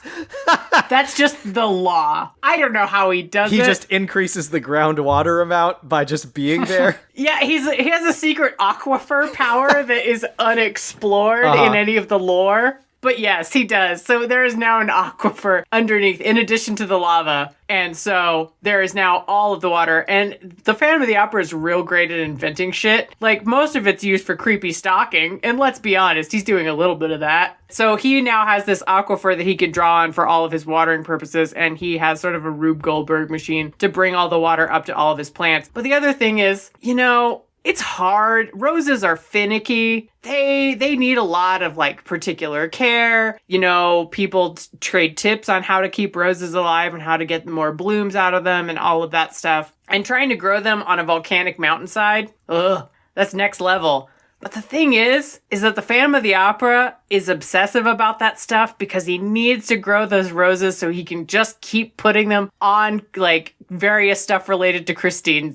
Whatever Christine's stuff is laying around, her grave, maybe one of her costumes. He needs a lot of roses. And so he is going to take the best care of Skeletor's roses that there has ever been. And, if a rose or two goes missing, Skeletor's not going to complain because he's like, all right, the rest of these are so healthy. I can accept that the price is you being a weird creeper about these roses. That is the deal about having the Phantom of the Opera. Also, maybe a minion goes missing every now and then. Lassos happen. That's what it's like. Sometimes your employees take out one of your other employees. That's just life on Snake Mountain. Yeah, sure, it's not the first time it's happened. Okay, Kit, let's hear what Maui's up to. All right, well, as I'm sure you all know, animals and plants evolved together for a very, very long time. And Maui can turn into basically any animal. So he'd be great in the garden. He can start by helping to prep the soil. Just imagine an earthworm with godly eating and pooping abilities. Nutritious, godly poops make godly soil. Then he can protect those plants from predation. Just any kind of feline or bird of prey to wreck any old rabbit's shit. The fucking rodents and lagomorphs, all hoofed animals, they will spread the word. Do not come near Skeletor's garden. There's some weird shit over there. Then when the plants are ready and need to be pollinated, all kinds of little buggies that Maui can personally go from plant to plant, boop, boop, boop, stick his little butt in there, get all the plants nice and sexed up. You know what I'm saying. And then when it's time to cultivate the seeds, every plant has its own way of, spreading its seeds. But so Maui can be something furry to get all those little brambly, thorny things stuck to him and spread them around. Or, he could just be a bird and eat all the little berries and crap them out. What more do I have to say? There's a lot of pooping in this plant. But Maui's become humble. He's learned. Not too proud to shit for a good cause. Not too proud anymore, thanks to Moana. Then, on his downtime, because there's a lot of downtime with taking care of plants, he can help Skeletor with his schemes. Maui would love to pull some shenanigans over in Castle Grayskull. He stole a small stone from a massive goddess. He can steal Power Sword from Prince McBoldcut McUggs. You know what I'm saying? Fuck it. Look, I just kind of want to take He-Man down a peg. Maybe I'm standing Skeletor a little too hard. Yeah, we've all been there. Boy, you guys, I am really having quite a dilemma right now. Do I go with perfect, beautiful minion the Phantom or one-man ecosystem Maui? I think I'm gonna go with the Phantom. Well, he's about to die. Yeah, I mean, he's not gonna win, but he's won Skeletor's heart, so that's worth something. Last but never least, our space judge, Liz. Who is Liz? Because now, for she who is Chaos Incarnate's final lightning round, something I can't believe we have never done before. Let us, the Smash Bash Party Extravaganza, move on to our next competition. Except, it's oddly beautiful. Like, nothing bad looks like it can happen here. I mean, Sephiroth is in a bathing suit, frolicking on a shoreline. Anyways, Sephiroth, stop your damn frolicking. You're distracting everyone. Anyways, hello contestants. You may be thinking, oh, what a beautiful tropical island with Sephiroth in a bathing suit. Even though you're technically right, everything is beautiful. You need to get off this wondrous tropical island in the hopes of becoming the final Smash Bash winner. To make it off the island, you must reach my massive yacht on the other side from your starting location. Like any typical escape from the island scenario, you are allotted 3. Let's make it just 1 item to help you in your escape. You must tell me how you will avoid the typical island traps like poison berries and quicksand, and my not-so-typical mutant half-tiger, half-dinosaur creature named Stripe. How will you beat the other contestants to the finish yacht? I don't know. Plus, you must tell me how you will resist the appeal of Sephiroth frolicking in a bathing suit. Good fucking luck on that one. Who's first? Claire's first. All right, Tara Branford, let's do it. Miles. I've got Storm, so bring it on. Bob. Shira! Kit. You know, I'm actually not feeling too bad about the Homeward Bound trio. Yeah, that's true. Oh, wow. Pretty good. Dan. Spider-Man. Weird. Claire, take it away. Tara is going to set off on this journey, and she has pretty good ways of getting around all of these problems. First of all, if she accidentally eats any poison berries, which might happen, she can cast Asuna on herself, which is a spell that removes all status effects like poison and things like that. Because I mean, she's used to scrounging for items and just pretty much putting in her mouth all sorts of weird stuff she's found on the floors of dungeons. So you know, it's not unforeseeable that she might eat some berries. When it comes to quicksand, she can cast the spell Float on herself, which makes it so that you actually don't walk on the ground. You float like a foot above it, so you're immune to like earthquake attacks and a lot of stuff like that. So I'd imagine you'd walk right over quicksand. If it comes to the half dinosaur, half tiger, this is actually going to bring us on the item that she brought with her, which is the Moogle Charm, which is a relic from Final Fantasy VI that makes it so you don't get into random encounters as you're walking around. And then when it comes to Sephiroth, she's gonna meet this guy at first and think, you know, like, oh man, this guy actually is somewhat attractive. I might have to take a minute, like, and so she might lose a little bit of time like talking to him at first. She's like, I like your hair. You seem so interesting, and you have a large sword. You must be some sort of like young anime protagonist. Tell me about yourself. And he's like, oh yeah, you know, I discovered that I'm the offspring of some kind of like weird alien thing, and nobody really understands me, and I'm kind of not like anybody else. And she's like, oh wow, me too. I was the child of Espers, and I'm also different from everybody. And he's like, yeah, so I figured the thing to do was like use my magic to summon a giant meteor to destroy the Earth. And she's like, come again? And he's like, yeah, you know, just like cause like an apocalypse and like wipe out a bunch of people, you know, that kind of thing. And she's like, oh, cool. I've dealt with your type before. And then she just, you know, transforms into her half Esper form and just destroys him with a whole bunch of magic because she realizes that he's actually not a Lock type and more of a Kefka type, and she knows what to do with Kefka types. Miles, your turn. Hey, you know what's a helpful thing when you're trying to get across an island faster than everybody else? The ability to fly. Storm, I believe, is the only character in this contest who can fly. Tara can fly. It doesn't matter. She's going to be on the ground eating berries because you said so. So not only can Storm just like fucking fly over most of the obstacles on this island, but she can create a storm on the island. So basically what a storm will do is worsen everybody else's speed, but not slow her down at all because she's Storm. She just fucking goes right through it. Like she creates a big storm on the island. Everybody else is cold and wet and miserable and like is slowed down to half pace, and Storm's just like flying through the fucking storm, gaining ground. If there are any problems from the tiger dinosaurs, blast it with lightning. If Sephiroth ever shows up in his little mankini, just fucking we raise up a bunch of fog so she can't see him. Distraction over. Distraction over, she just like covers him in fog. She could actually like direct it on people. Oh, I forgot to say what item she would be carrying. I couldn't actually think of anything that would make her more badass than she actually is. So the item that Storm was stranded with was a barber's kit so that she can get her fucking mohawk back, because that is best Storm. Bob, your turn.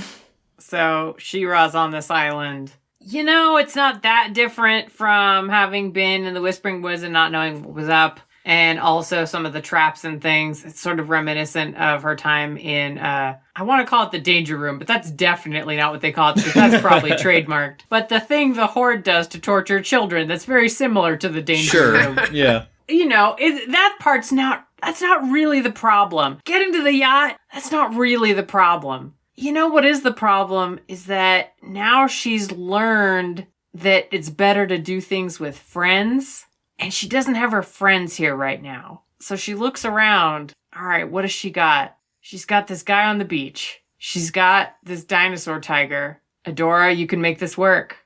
So she has to go up to Sephiroth and go, I know you've got a whole thing that you're doing, and it looks like you're very invested in it. And I don't mind sharing in this frolicking, but I really need to go on this adventure to get to the yacht, and I really need a friend to go on this adventure with. Can you possibly be that friend? And Sephiroth is going, no.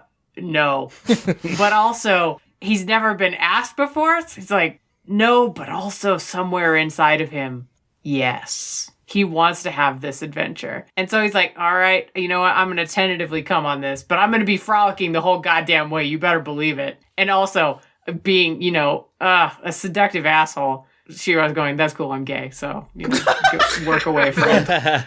If you can make it happen, that's a miracle. All right.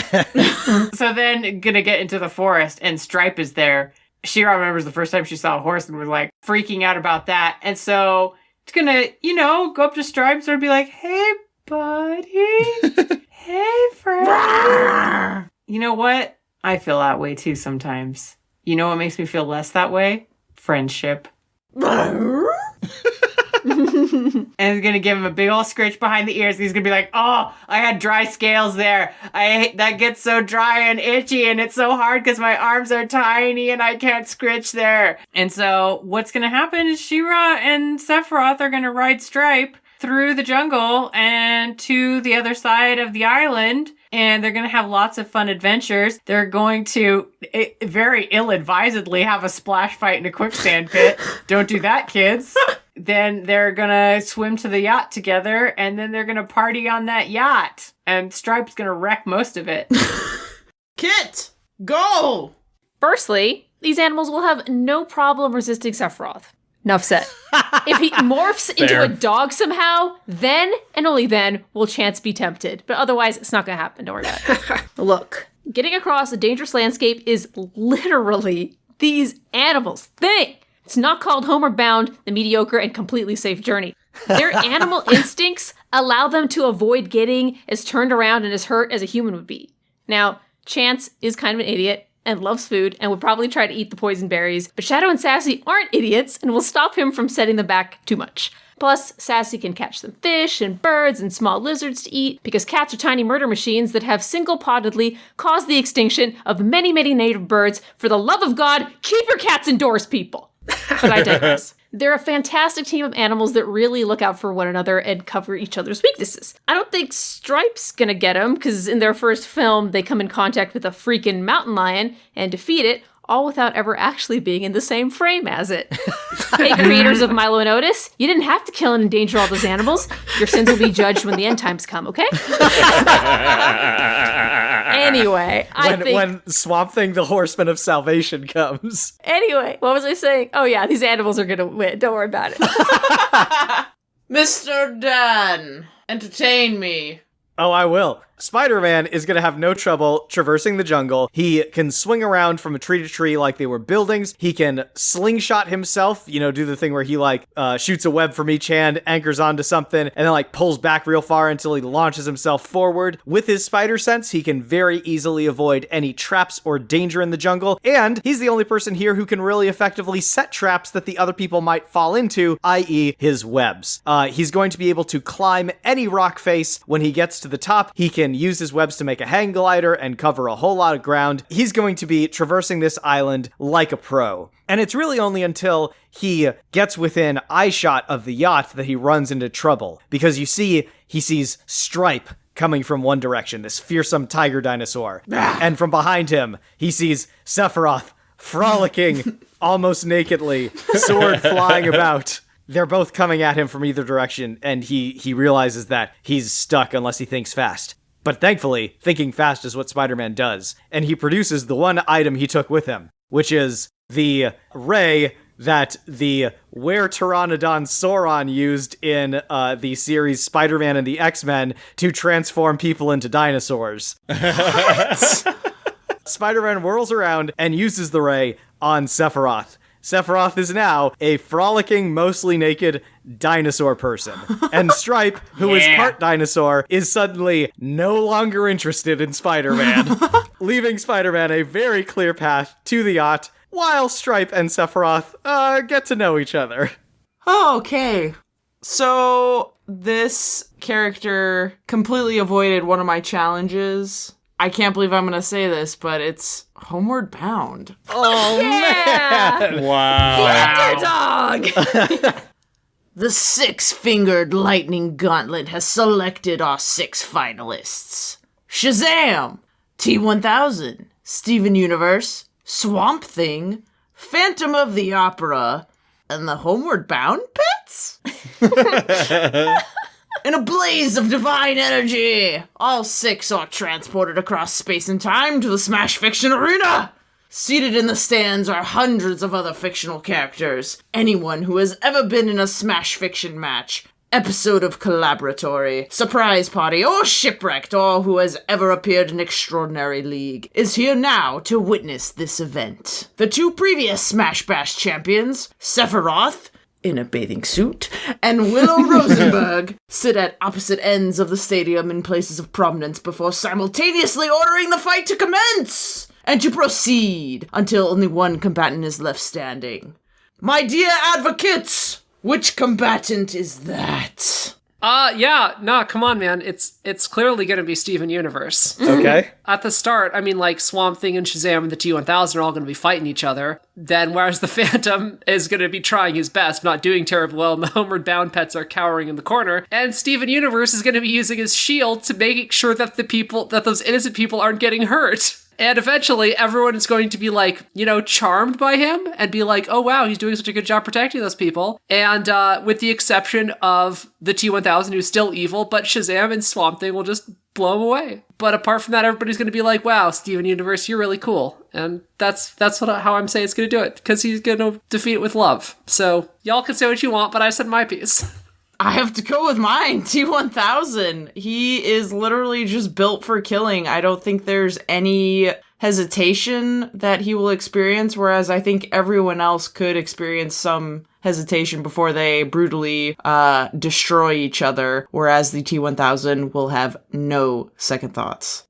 I am also going with Steven Universe. Steven Universe has a unique path to victory that nobody else has, which is that he can convince people to stop fighting. And the fact that his whole thing is that he is people. Keyword people. Look, dude, I know about the T-1000, but I'm telling you, the people he fucking convinces to stop fighting each other in the show are not humans either. They are rocks. The fact that he can go through as much as he does with ending fights without actually, beating anybody into submission or whatever, I don't know. I'm pretty sure he can do it. I'm gonna have to cast my vote for Shazam. Shazam is a quite experienced fighter. There's no one here who can actually really physically, defeat him. I'm not especially persuaded by the suggestion that Steven Universe would be able to convince him not to fight if that's what he came here to do. The one character that I think would give him trouble is Swamp Thing, just because of how utterly invincible Swamp Thing is. But when we see Swamp Thing beaten, it's by people who can outthink him and, like, think of solutions around him. And with the wisdom of Solomon, I think that that's gonna be the case. So I'm gonna say Shazam takes this. Now correct me if I'm wrong, Dan, but I feel like Shazam, mostly a good boy. We have two good boys in this match. Yeah, he and Steven are good boys. I mean, Shadow and Chase are literally good boys. Yeah, they're the goodest boys in this. Right. I don't know. I'm actually maybe thinking Shazam. Correct me if I'm wrong, Dan. I feel like Shazam would see what Steven's trying to do, help him stop maybe the more violent sort in this match from, like, hurting the puppers and the kitty. But, ultimately tell Steven, like, all right, everyone else is out of this match. We still have to decide a victor. Let's you and I have a sporting fight. Not to the death, just to the, to the defeat. And I feel like Shazam would probably win. No, I do think it would be Steven Universe. I think Swamp Thing would side with Steven, and Swamp Thing would take out everybody else who was standing in the way of that. Basically, Steven's victory is that Swamp Thing's not going to fight him. So, in a blaze of glory, Steven Universe lifts up from the arena floor, where he is the only one left standing, and joined by Sephiroth and Willow, he ascends up to the thrones seated above the arena, but he stops, and he turns towards everyone else seated below, all of the hundreds of fictional characters that we've had on this show, and he beckons them to join, because when it comes down to it, we've used these characters because we love them, and that means that they all deserve a place of prominence in our hearts, and so they will. With Steven Universe at the head, all of these characters go on to be champions in their own way, because they're our champions. Yeah. Well, that is it for the third and final season of Smash Fiction. We first made the announcement about the end of the show back in August, while a lot of the specifics were still kind of nebulous, so now might be a good time to just take a second and talk a little bit about what's going to be coming up next for the show and for all of us. So long story short, there are going to be additional episodes in the feed for at least the next several months. After this episode, we're going to be transitioning over to a bi-weekly release schedule, and that means once every other week, not twice a week, you bastards. Yeah.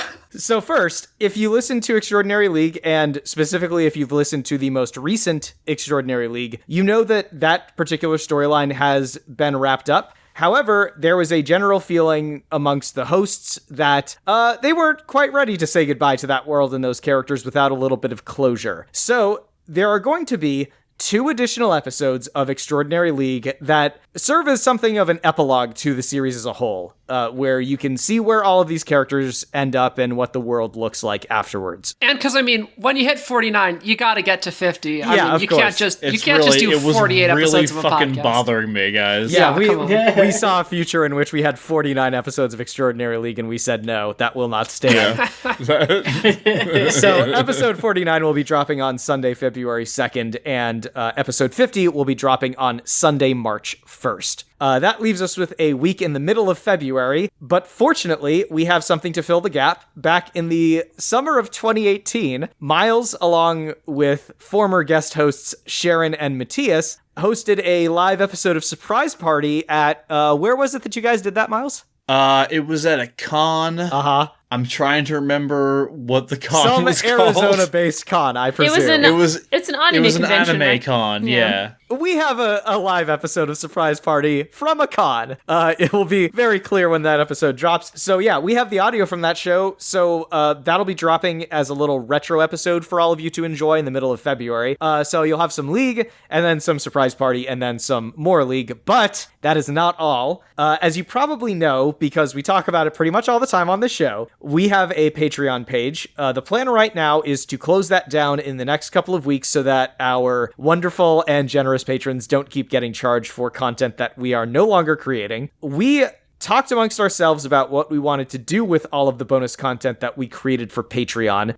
In general, we thought it might be a good idea to release it to the world so that everyone could listen and experience it and enjoy it. But we were a little bit reluctant to do so unilaterally just because we didn't want our patrons to feel like they had donated to us for extra exclusive content only to then have us share it with everyone. You know, we could see how that could feel like a slap in the face to some people. However, we asked our fans, and the people who listen to us are really kind and sweet, and we're totally fine with us. The purest heart crystals. Yeah, we got like dozens of emails that were just like 100% of them were like, no, release it. We want other people to have it. It's Yeah. really great and other people should see it. So yeah, it was really surprising, but really cool. Yeah, the patrons unanimously agreed that our bonus content should be available to everyone. It was a really cool move on their part. It just proves that we have the greatest fans anywhere. So what that means is that all of our audio-based bonus content will be dropping on this very feed. That means Miles Has Feelings, which is a series of recorded discussions that Miles had with one or more other hosts where we talked about a piece of media voted on by our patrons that Miles either loves or hates. That would include Liz's music, so songs that Liz wrote and performed by herself, playing every instrument and singing, and always about some sort of Smashfic-related topic. That includes the 2 episodes of Itchy Brains, which was a series that Claire hosted briefly, in which the patrons voted on some sort of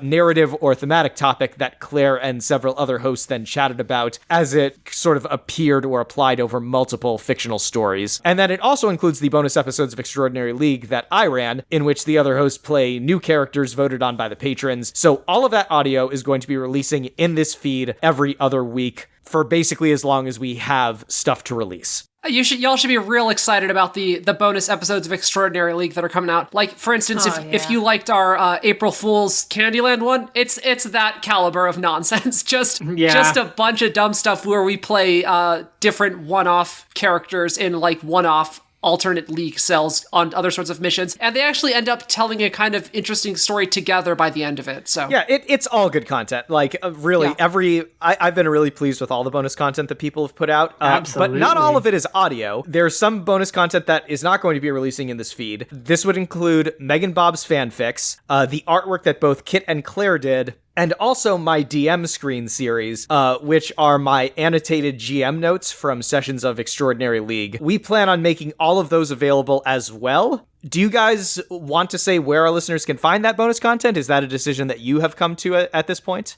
On the website, right? No, I was going to put my art on my DeviantArt page. And what is that DeviantArt page, Kit? Well, I mean, it's the same handle I use on everything. It's Dread Cthulhu. And I'm not going to spell it for you. Okay. If you can spell it, you have earned it. That's your mystery to solve, I guess. All right. yeah, mine are probably going to go up on Twitter. So follow me on Twitter at Claire Mulcairn if you want to see some of the art that I did of the Phyrexian Praetors, or also a movie poster that we did for Final Flight Legend of the Falcon Fist. Do you want to give a hashtag that they might be able to search for so that they can find it easily? Sure. Hashtag #SmashFictionArt. And Bob, your fix? Oh boy. This is the time whenever everybody gets to find out what my handle is on AO3. Yeah. Oh, yeah. Oh, I'm excited. No. You can start a separate handle if you want, Bob. Yeah, maybe I should. I don't know, like how deep does your shame run with your pre-existing content? I am hella proud of some of it, and then you're also gonna see like baby's first porn and all of that, so it's a mixed bag. I just want to say for the record, baby's first porn is a sentence that shouldn't exist, and that phrase should just never be spoken by anyone. You know what? I'm not ashamed. If you judge me from many years ago, fuck you. Yeah. So it's Megan Bagels. All right, the mystery is solved. So yeah, the Smash Fiction fix, some of which include Extraordinary League fix, will be appearing on Megan Bagels on AO3. Yes. They're so I will good. make sure that I make the links available for the website as well. Yeah. As for me, I'm going to go ahead and put mine up on the website, so smashfictionpodcast.com. We'll be working on that hopefully in the next week or two. Fingers crossed it should be up by the time you hear this episode. If it is not, it should be up soon thereafter, and I will make an announcement on Twitter and other social media when that is available. So you can go and check out my notes and see what my thought process was behind designing that little campaign that we all ran through. It should also be noted that most of us have other projects that we are currently working on or have plans to work on in the near future. When those come to fruition, the plan is to drop an announcement or trailer or something like that in this feed. So if you are looking for more from us, just watch this space, and we'll try to keep you updated as much as possible. For me, the next project that I'm going to be working on when this ends is a card game that I started working on a few years ago, and it is a card game called Cobble, spelled K-O-B-B-L-E. The basic idea is that you play a gang of monsters living in a medieval fantasy city that is crime-filled and generally terrible, but you're doing your best to rise your way up through the criminal underworld, and you have to, in order to do that, you need to eliminate your rivals, who are other teams. So you play the game in teams. Either you can play competitively or cooperatively, everybody together against the game itself. The mechanics of the game kind of involve bits of liar's dice and a combat system kind of like a JRPG. It's weird and a little bit complicated, but once you start playing it, it is very easy to wrap your head around and very fun and just a bunch of crazy nonsense. I just made it for fun with my friends, but they all loved it so much that I'm making it into a real game. So just watch our feed for an announcement of when that comes out, and it will be available to purchase on the website GameCrafter. And having played many games of Cobble, I can confirm it is hella fun, and I will absolutely be getting at least one copy when it is available.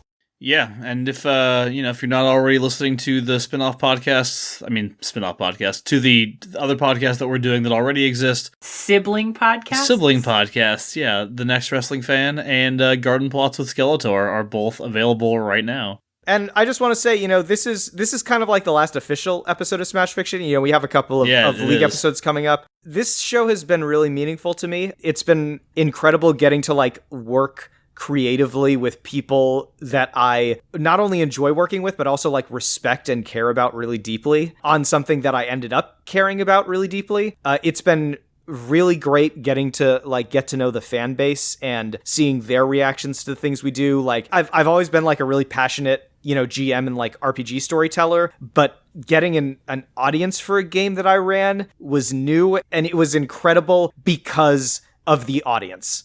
Beyond everything else, I am so incredibly grateful for the listeners that we have. Seriously, this podcast, in addition to helping me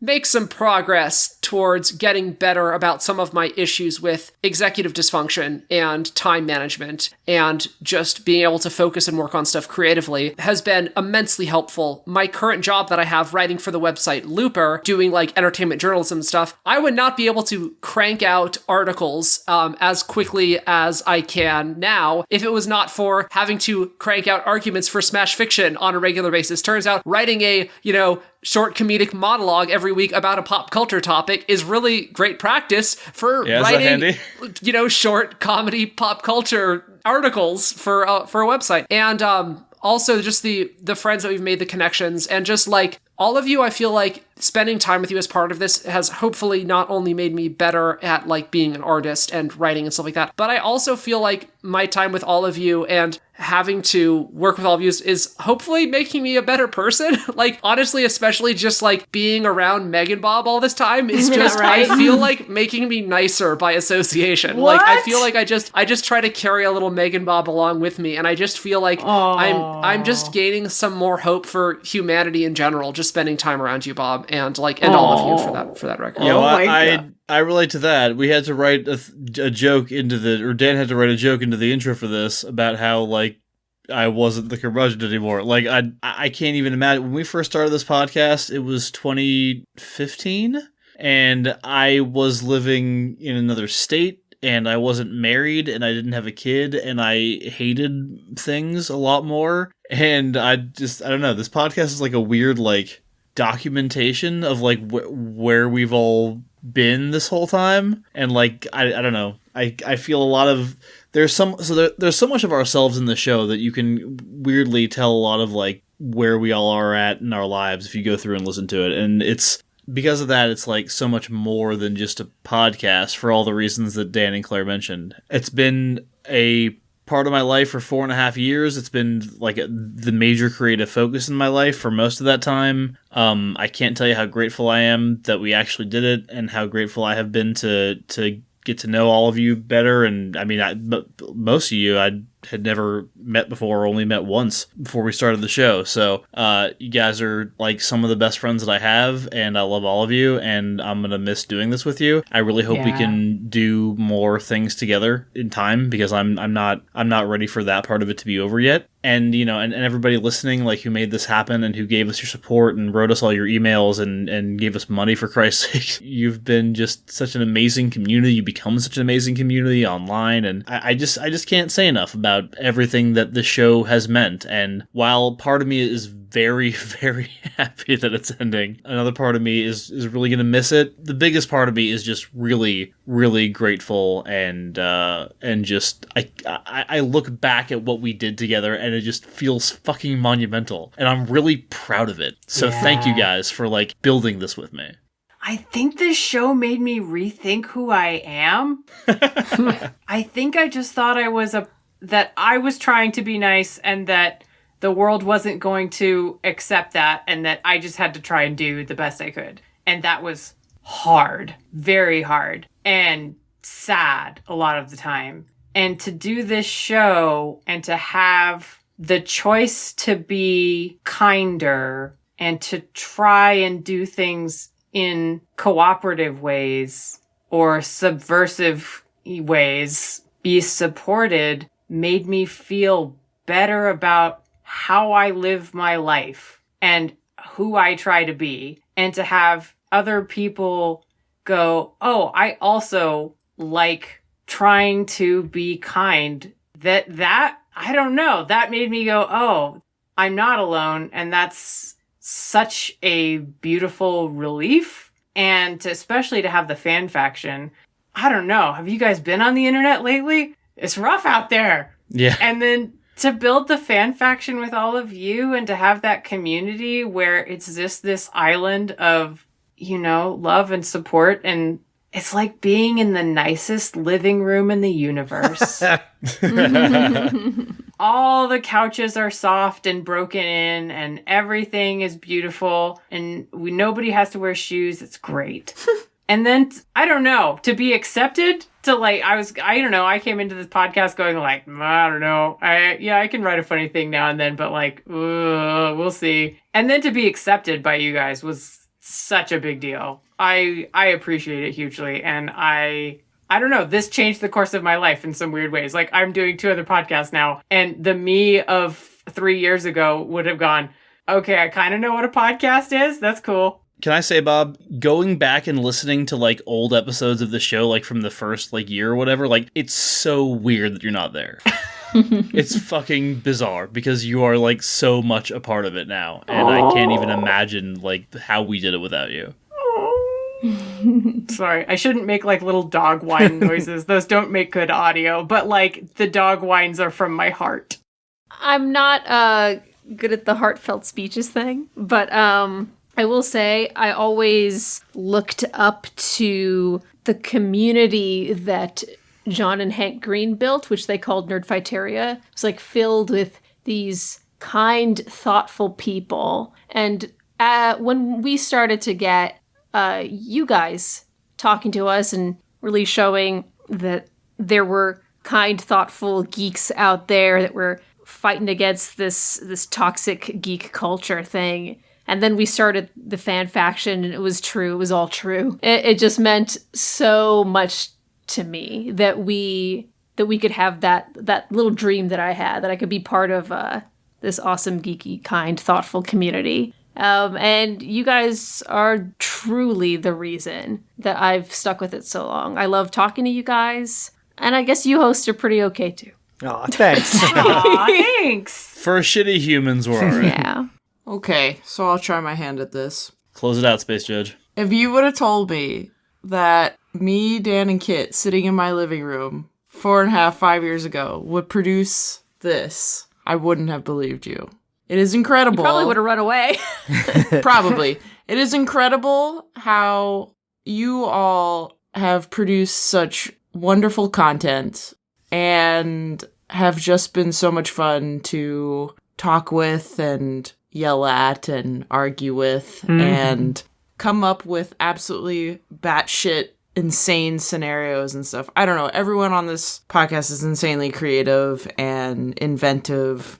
It's awe-inspiring. And for the community, as basically everyone knows, I don't have a social media presence, but Kit, with her masterful ways of handling social media, will forward me tidbits here and there of, nice things you said about me or about the others, and I'm glad you've enjoyed it. You're all very sweet. I loved meeting a bunch of you in person up in Seattle. And Yeah. what a ride.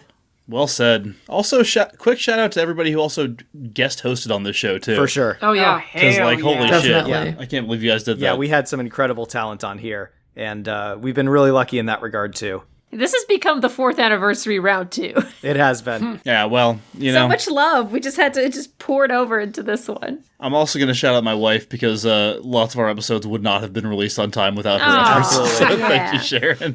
This was a group Thank effort you, in a lot of Sharon. ways, for sure. Yeah. So yeah, we're really grateful for everything that you guys do. And this may be goodbye, but hopefully it's just goodbye for now.